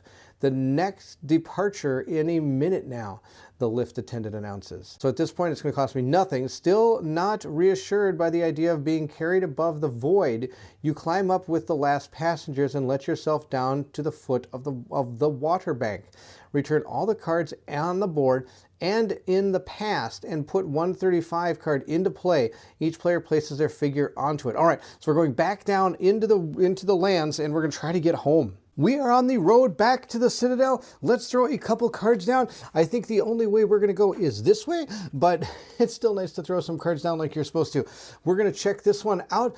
I'm going to have Denim do it with Brooks helping out. Let's see what we have found. It says here, several skeletons are lying on the ground. The forearm of one still has its flesh perfectly preserved in a thick piece of translucent resin, no doubt from a necrodruidic weapon held by the unfortunate man. On his glove, frozen in the orange substance, is embroidered the emblem of his unit, a bag with a skull. The number 77623, which must be his service number, you collect some ammunition before setting off again. If the quest Sorrow from Father to Son can be seen on the side quest page of the Citadel leaflet. Check the initiated box. Otherwise, write down sower from father to son on the side quest page of the Citadel leaflet and check the initiated box. All right. Take a 155 and then banish this. I did not expect to find a side quest, but that's pretty awesome. So we wrote it onto our leaflet here. I'm going to banish this card and put out a 143. I'm pretty sure we have seen all these. The path runs along the edge of the bottomless sea, too steep to descend. You contemplate the gigantic basin and imagine the time when the waves once licked the shore and surrounding lands were not studded with wormholes. I'm gonna put that right there. Now I know I put this card down, but this is like a long trek back this way. I could potentially maybe go through the basin. If I look at our map, it shows here, I don't know if I can be able to show this on camera, but I'll give it my best shot. We have the basin. Now the basin doesn't have any water anymore, as you hear me unfolding this huge giant map. It doesn't have any water anymore. So I'm up here. I could come just pretty much straight through this thing, and our Citadel is like right there. It's like right there. There's no way I can't get to it. I mean, I could even show you on our cards. This is our map we've uncovered so far. We're up here. We can come straight through this, or we can go all the way back. Here's that shell. We'd have to come back around this way, and there's that crevasse, which seems to go all the way across this. We have to go all the way back over here, around this way, and then to this kell. Then we could teleport to there. Where if I can just cut through this water, I can get across this crevasse, because I think if I remember right, we built that bridge when we had a chance to. So I'm actually going to try to go back through. Let's see how that goes. This could be the worst plan I have ever had, but we're going to give it a shot. I'm going to go this way instead. We're still going to have Denim take a look at this, and we're going to have Brooks help. It says, you could swear you heard a muffled noise. During the draw step of the following action, you may not draw more than 3 cards unless you are focused. It costs me, I can keep 0 cards, and I need 2 successes. You head toward the sound and spot a shape squirming on the ground, 320 and banish this, or you have been imagining things. I can keep this and then banish this. Okay, oh wow, God. So I have to do this. I can't, like, there's not like a go on your way if you want to. I'm going to choose to draw no cards, because I can draw up to no cards, and I need 2 successes. So we're gonna do this. Denim's gonna do this. She has this card in her hand. For every 2, I gain a success. Oh, I do need to draw some cards. Oh, barf, and I need to keep one. Oh no. I was gonna say, I can use this card to discard and gain 2 flags. So actually I would get 2 automatically.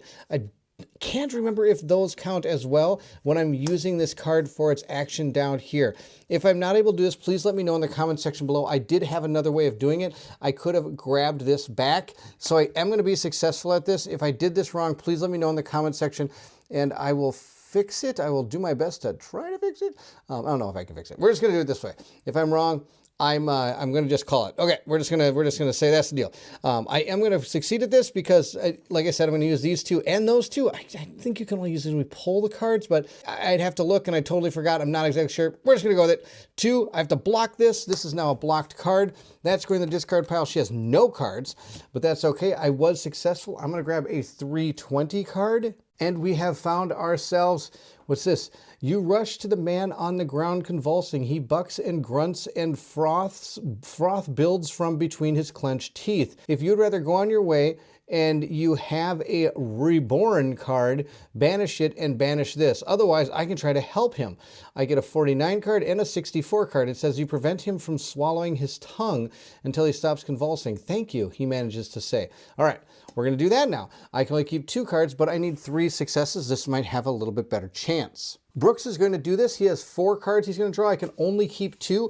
I do have a backup in case I need it. I have Improvise, which allows me to add another card to this locked action if I want to. We're going to see how we do. Oh, that's fantastic. Well, here we go.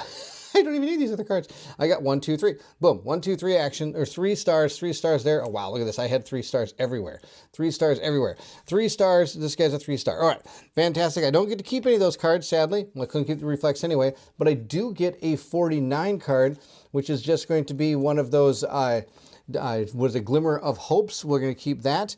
And then I get a 64 card. It states, "My name is Roburn. I was on my way to work at the deep sea mine a few days ago. I ran away from the area infested with burrowers, but I tripped and hit my head on a hard rock. I thought I was not going to make it.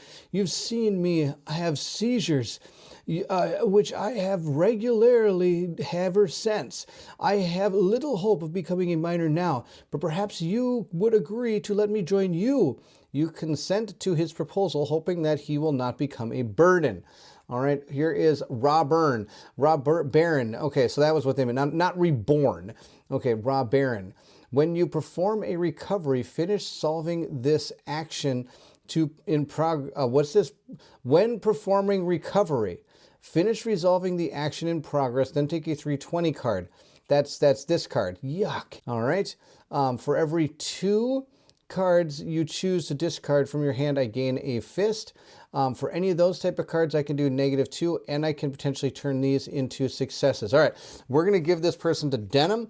Denim gets that person as well. That was something. I'm going to put these into the past 320 card. That's the 320 card.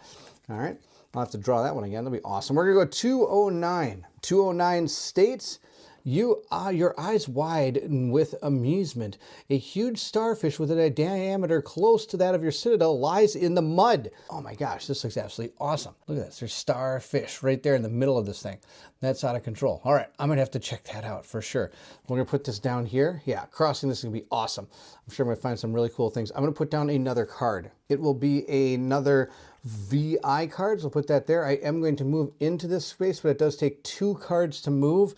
I'm going to have Brooks do it. Brooks is going to spend 2 cards to move. He gets to keep one of these, which is awesome.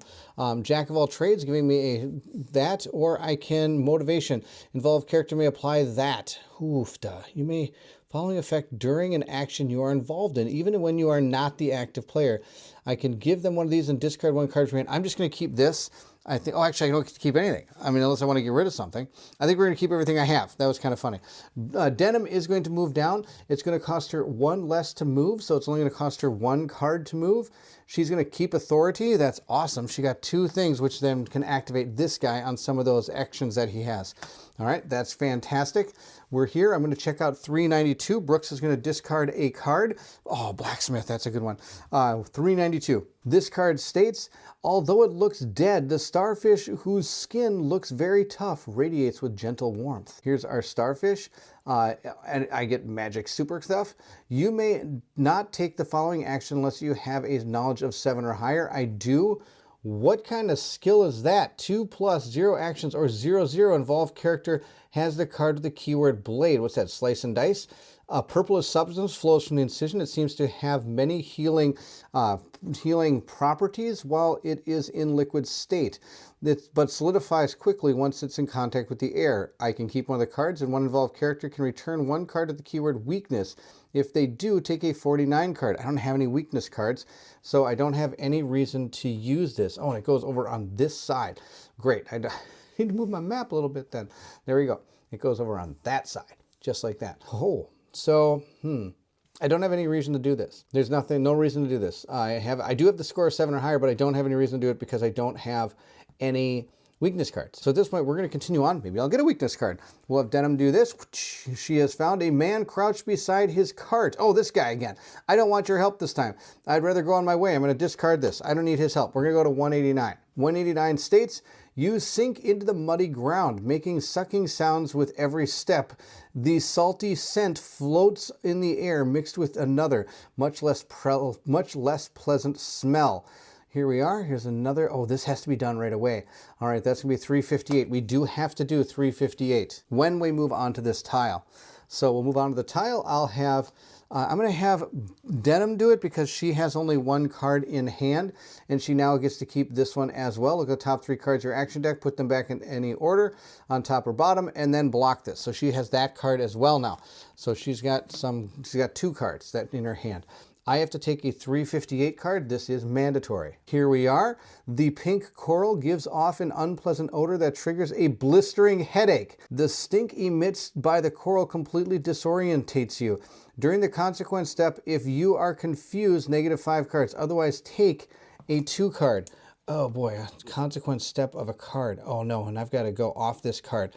That's fantastic. Okay, it's 358. It is right there. Let's check out if this helps us. I have this card here. It says Migrainers. A chapter refers to migrainers, also called alchemists, coral, who can be found in the bottomless sea. Immediately after this revealed, I get to gain one. I already have that. So coral. When the coral is seen on your terrain card, ignore the extra movement penalty. Oh, I could have, oh, there's none up here. So this stuff still has to happen, but it doesn't, oh, I get to ignore this. So I get to ignore that. Yes. Okay, I'm glad we found that in our, that was a 50 card we picked up a long time ago. Super glad we have that. Haha, you're not going to bother me, migraines. At this point, we're going to set out a number 3 card. So we're going to give these a little quick truffle shuffle here, just like that. And we're going to put one out. We'll put that one right there. And we're going to have to reveal it. So Denham's going to do this, and we'll have Brooks help us out. We have found a large animal is grazing on the few tufts of grass that have managed to grow. Its placid appearance suggests you could ride it for a while to save your energy. You would rather go on your way, discard this. If you have a sack of grain or a gambler's boon, I do not. You ride the beast and return to the freedom once you reach your destination. Each involved character moves their figure to a same other terrain card that is connected to your terrain card by an uninterrupted series of terrain cards. Otherwise, I could I could absolutely kill this thing and grab 5 cards and banish this. That's hilarious. Okay, so I could either kill this, or I could ride this or go on my way. If I ride this, I get to move to a terrain card this is connected to. There's none that I want to go to. I could kill this, but then if I find this again, I don't get to use it. I'm just going to go on my way. I think I have enough food and cards to get myself home. So we're going to take a 326 card, and I don't have to worry about this because we are immune to it, which is absolutely fantastic. 326 states, the bottomless sea is now little more than a few puddles of water on top of wormholes. Wormholes, yuck. Okay, what do we have here? We have 378. We can take a look at that.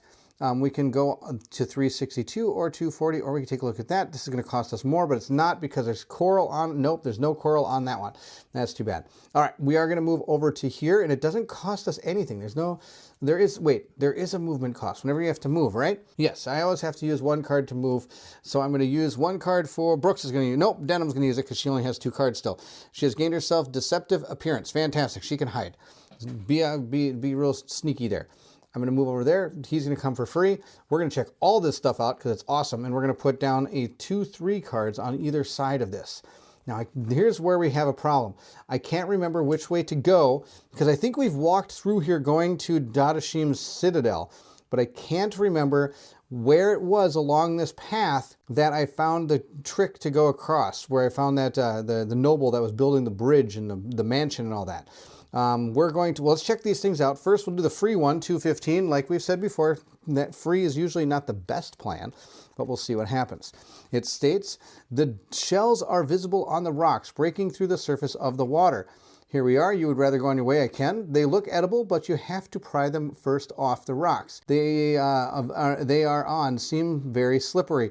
That sounds like a bad idea. One involved character can just put 6 cards back in. Nope, I'm just going to go on my way. We'll put that in the past. I'm not going to deal with that.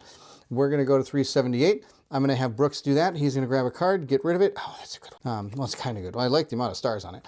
We're going to look at 378. Here we have, you are standing over a hole about 4 paces wide and filled with seawater. You can make out something at the bottom, but you have a hard time determining what it is and how deep it might be.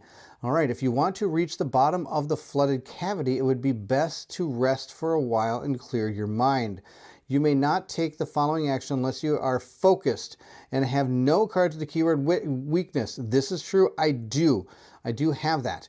All right, but now I have to do a nautical thing, a swimming thing, which I don't have anything that's going to help me with that. I don't think, nope. But if I get all the way to the bottom, I get to take a 201 card. Otherwise, your surface before you drown. Take a 01 card and remove the die. So here's the deal.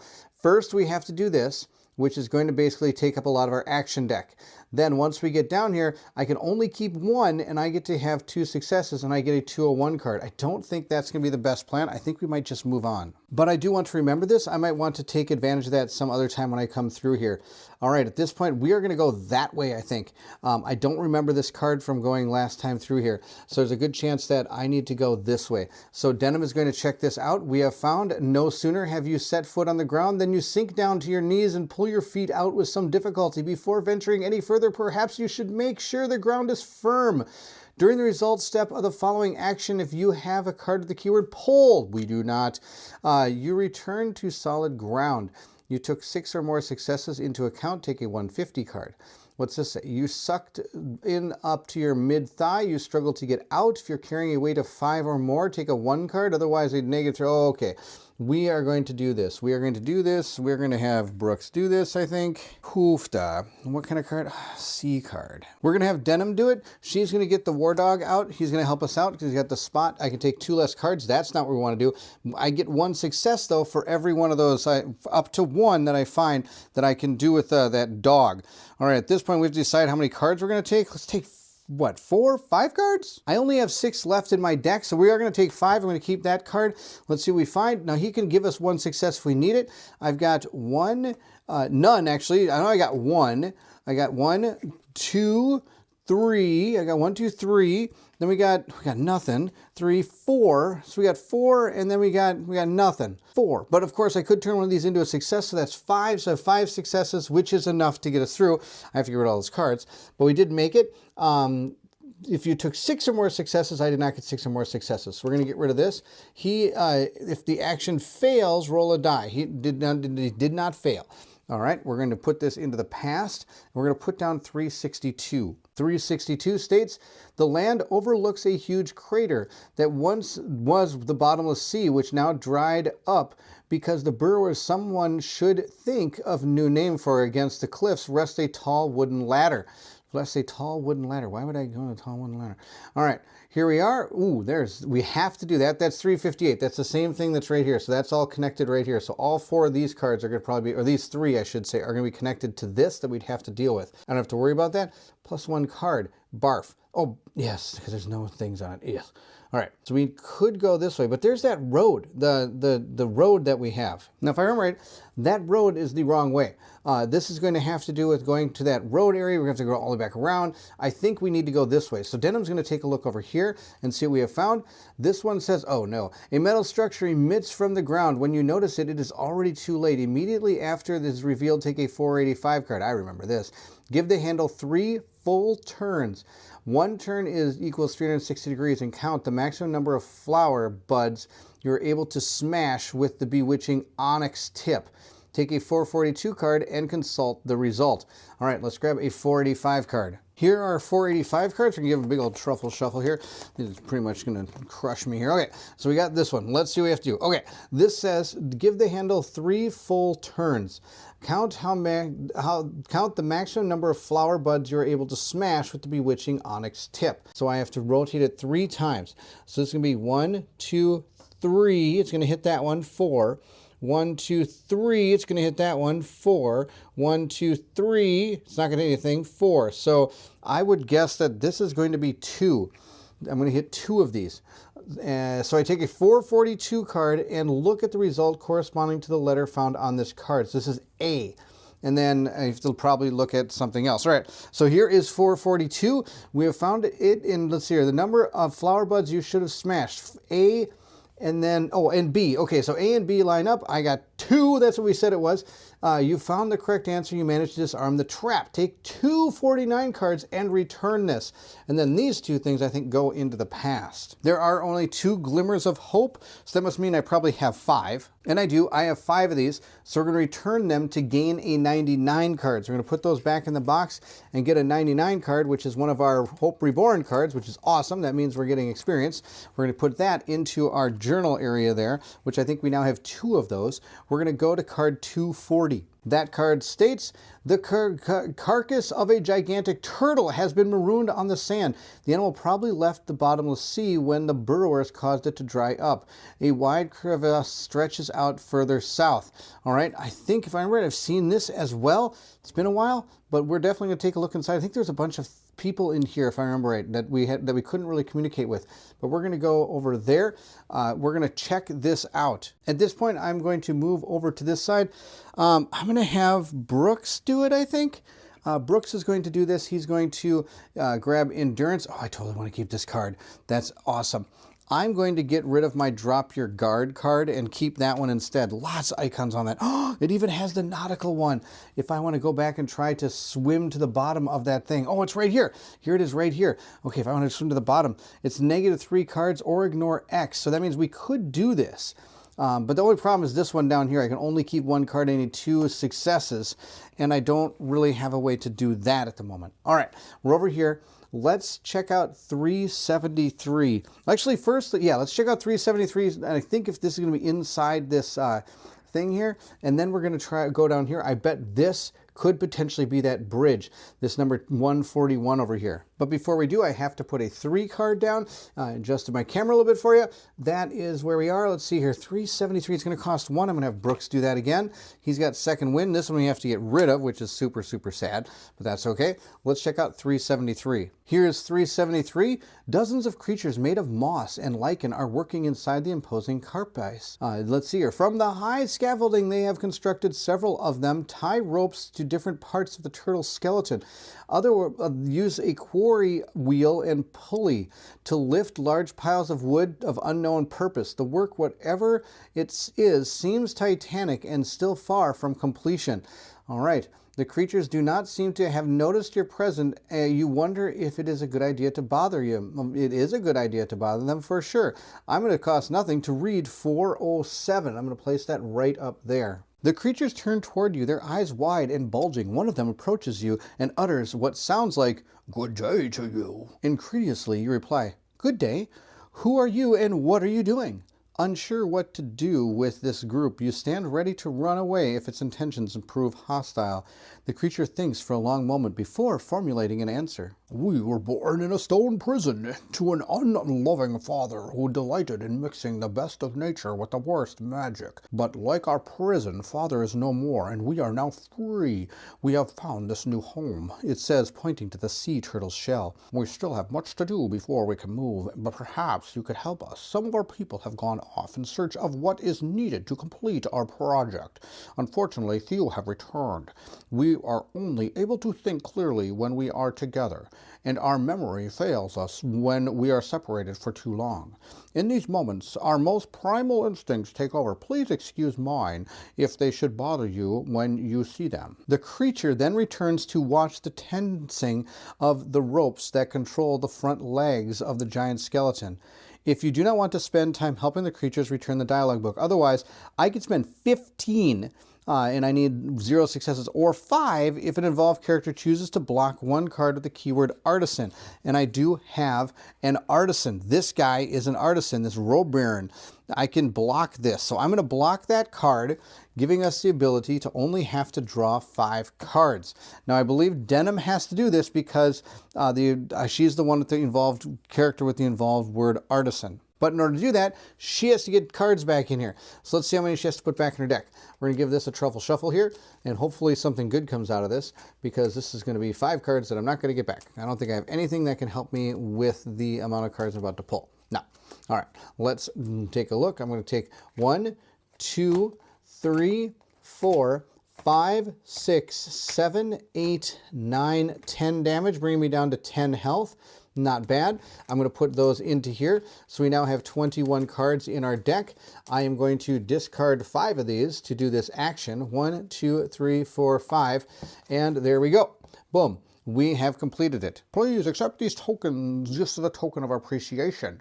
They have been brought back from our explorations, but are unnecessary for our great project. All right, I get an influence, which is awesome. I love having influence. I think that gives us a total of 18 influence or something. Let me see where we are on that. We are up to 18 influence. That's fantastic. We have 18 influence. Now I'm going to get a whole bunch of stuff. 2 149 cards, a 55, 155, and a 202. Just to show you kind of the state of our characters, we have a lot of stuff going on. This entire row of stuff, we've got stuff up there, everywhere stuff. And I get more stuff, 149. We're going to shuffle these up. Oh, there's a mirror. That'd be awesome. I'm going to shuffle these up, give them a good old truffle shuffle. I get 2 of these. Yep, 2 149 cards. So we're going to shuffle those up, grab 2. I'm going to grab these 2.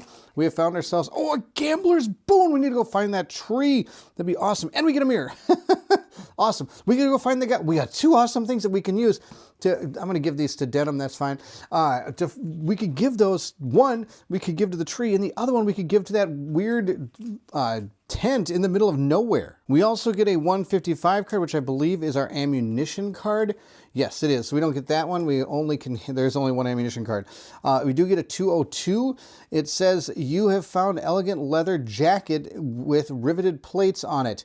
It's more armor. It costs 2, 4, 5, 6, 7. Okay, she can actually grab it. I don't think I can actually use, I can only queue up 1 thing at a time, but she's got 1, 2, 3, 4, 5, 6, 7. So I've got 7 things, 7 weight on her, 7 weight on Brooks. That's all I can hold. At this point, Brooks is going to discard 2 cards to be able to check out 141. And I think we found our bridge because it's only a gold card. Yep, the Bridge Palace, which now crosses the deep crevasse, is guarded by several men-at-arms.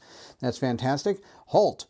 You will have to pay the toll if you want to cross the Bridge Palace of this immense barreled subport of Allenrek, warns the oldest guard. Toll? What toll? I helped you build the bridge. What don't you understand? If you want to pass, you have to pay. No, seriously, I built the bridge. You don't need... Okay, if you want to take the following action, you must return 2 cards with the keyword barter. Well, so much for my gambler's boon. Or 1 if you have an 8. Okay, I do have 8 or higher. That's okay, that's just straight bogus. Well, I guess we lose our mirror. It's the only other one I have that is a barter card. Yeah, take my mirror. Whenever I want a mirror, it always just disappears. Now, we could always just run all the way back, but that's a long trek. This is kind of our shortcut, and I kind of was hoping just to take a little shortcut here. So I'm going to give them that card. I'll put it in the past, and then I put a 2. I'm gonna move. We're gonna move across this. I'll have Brooks do it, or not Brooks, but Denim do it. Ruthless attack. We're gonna put a 240 or an 86 card into play in the space shown, discarding any exploration cards revealed, not occupying that space beforehand. Each involved character moves their figure to that terrain card. We'll place down an 86 card. The mountains rise to the west of a wide crevasse as the first an impassable chain, the name of which escapes you. Boulders the size of houses have broken from the slopes and tumbled down. You distinguish a cave in the rocky face. Here we are. We have seen this before. We've been here. From right, I just have to go south and to the west, and I think we're home. So we'll place our characters onto that. I will place a number 3 over here. And at this point, I will place a number 1. We're going to give this a truffle shuffle here. We'll put down a number 1 card right there. And we're going to go here. Come on, Denim, let's find something awesome. What have we found? We did find something awesome. Under the rubble, an old framework structure, you discover a massive chest with a rusty lock. If you'd rather go on your way, I can discard this, or I can break this open and grab a 50, a 199, and a 155 card. I'm actually going to go on my way. I would like to save this and maybe find it another time. We are absolutely loaded to the brim with items right now, and this would just bring us even more items. So I'm not going to break this open right now. We are going to continue on and go to 94. 94 is the plank track winds through this desolate territory. Further north, a strange stone slab looms above a dusty ground. And we have been here as well. We're going to move over to this side. I'll have Denim, or Brooks is going to move us. He's going to be able to keep that if he wants to. He does not. We are going to come to here. Now, we are, over here is the Citadel. I'm going to put a 1 down. We'll put this right here. I'm just going to explore it right now with Denim. Denim has found a big giant bird of bad. A bad bird. All right. Found a bad bird. I don't like you, bad bird. Put down a die here. Put it on 3. I can only keep 2 cards. We're going to fight this. Brooks, you're built for war. Let's do it up. We are going to gear up our plated armor and our gladius. I can only keep 2 cards, but I can grab up to 3, which is just fine. I am then hopefully going to draw ourselves at least 1 of these to help us get our successes. I have 3 cards left. We're just going to draw the 3 we have. See how it goes here. I got 1, to 3 successes. That's fantastic. And I needed 3. Oh, I can only keep 2 cards. I'll just add this. So this can happen. I can grab this extra chain. So now we can chain 3. There's the 3 we're chaining. Those are the 3 we need.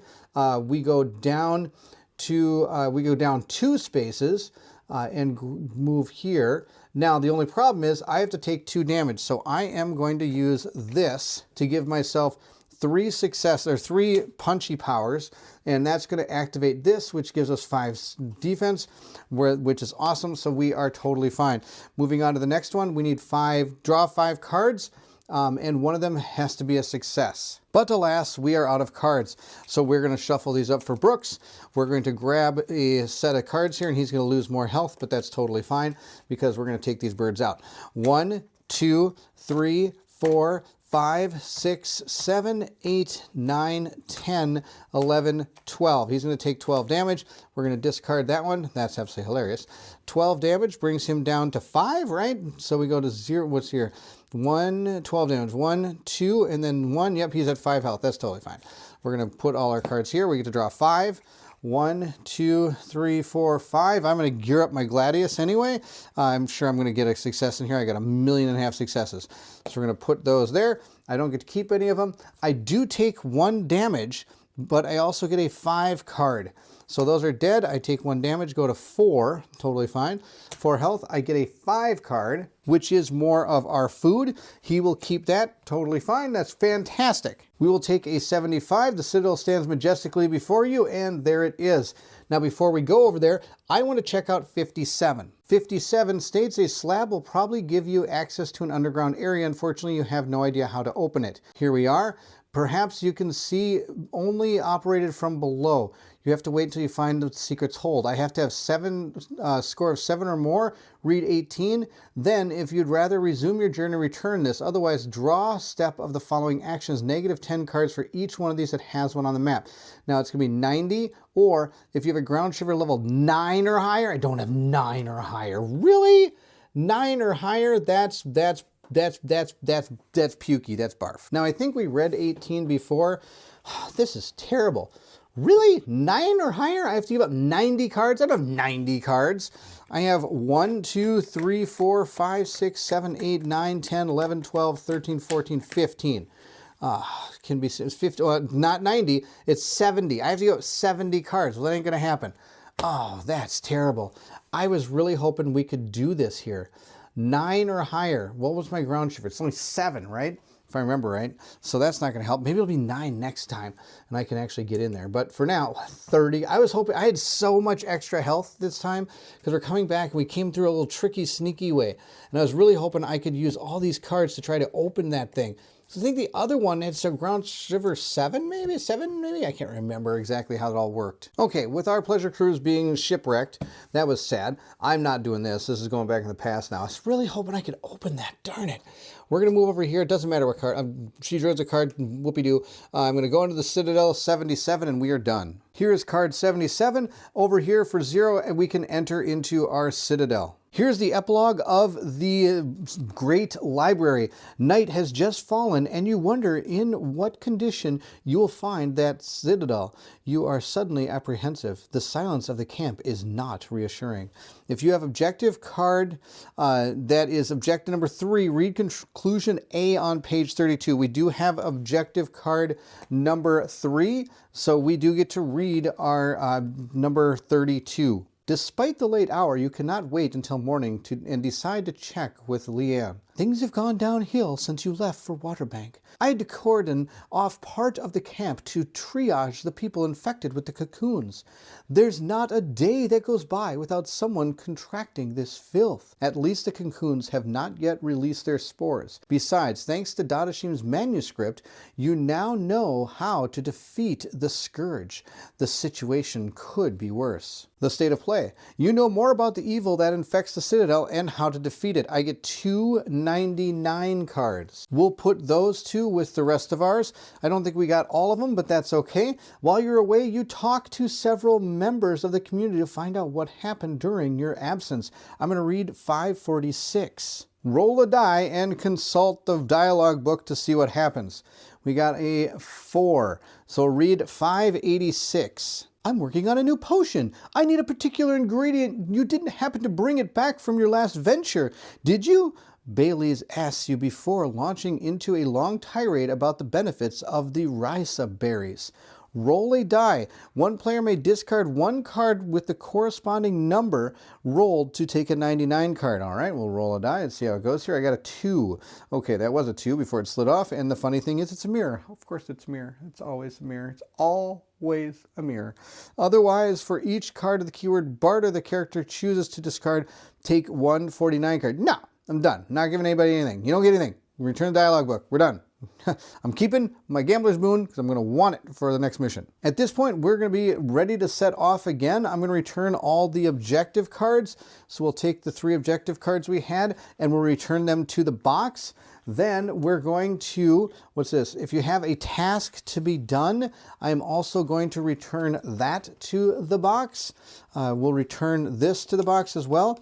Each player is going to discard all of their action cards.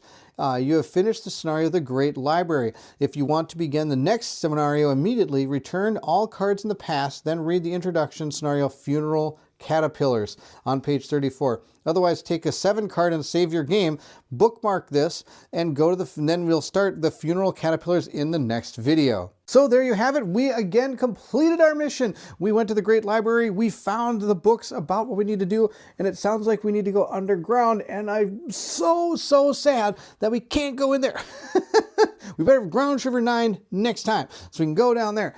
Oh, it's so sad. At least the other one isn't too far away from where we start if we can use Kel's, that Kel thing from our map. And I want to make sure with our with our 99 cards, we cross off more of those feathers so it doesn't cost us as much to go underground. Hopefully that'll be our plan. So I hope you enjoyed the playthrough. If you did, don't forget to like, subscribe, and hit that bell so you know when more content for the 7th Citadel comes out. I think we're getting close to the end of Dadashim's awakening, but I have no idea. We'll have to find out. I'm having an absolute blast with this game. It's just so much fun. I love the 7th Continent, love the 7th Citadel, super fun games. I can't get enough of this game. Let me know what you think in the comment section below. Have you had a chance to play through this one and enjoyed it? Have you played the other ones and enjoyed them more? It'd be interesting to hear what you have to say about the 7th Citadel. If you're interested in joining the Patreon, the link to that is in the description of the video as well. Those that have joined the Patreon are shown here on the screen. Thank you so much for your patronage. It means the world to me. When you're part of the Patreon, you do get some special perks. One of them is that you get to watch Colin and my playthroughs usually about a day or 2 ahead of time without commercial interruptions. On top of that, when it comes to deciding who plays in our games and what we should do with our skills and things of that nature for our campaign games, we try to let the community in the Patreon decide some of those so they have a say in how the game develops as it goes forward. I do have, I think it's 4 Hope Reborn, maybe 5 Hope Reborn cards. So if you have anything you think would be a good thing for us to try to get a hold of on that sheet for our Destiny, please let me know in the comment section below and we'll try to see if I can get there next time. So there you have it, the 7th Citadel. We completed the Great Library. If you're excited to see more 7th Citadel or anything else that Colin and I have coming up, then I need you to meet me at the table. It's your master.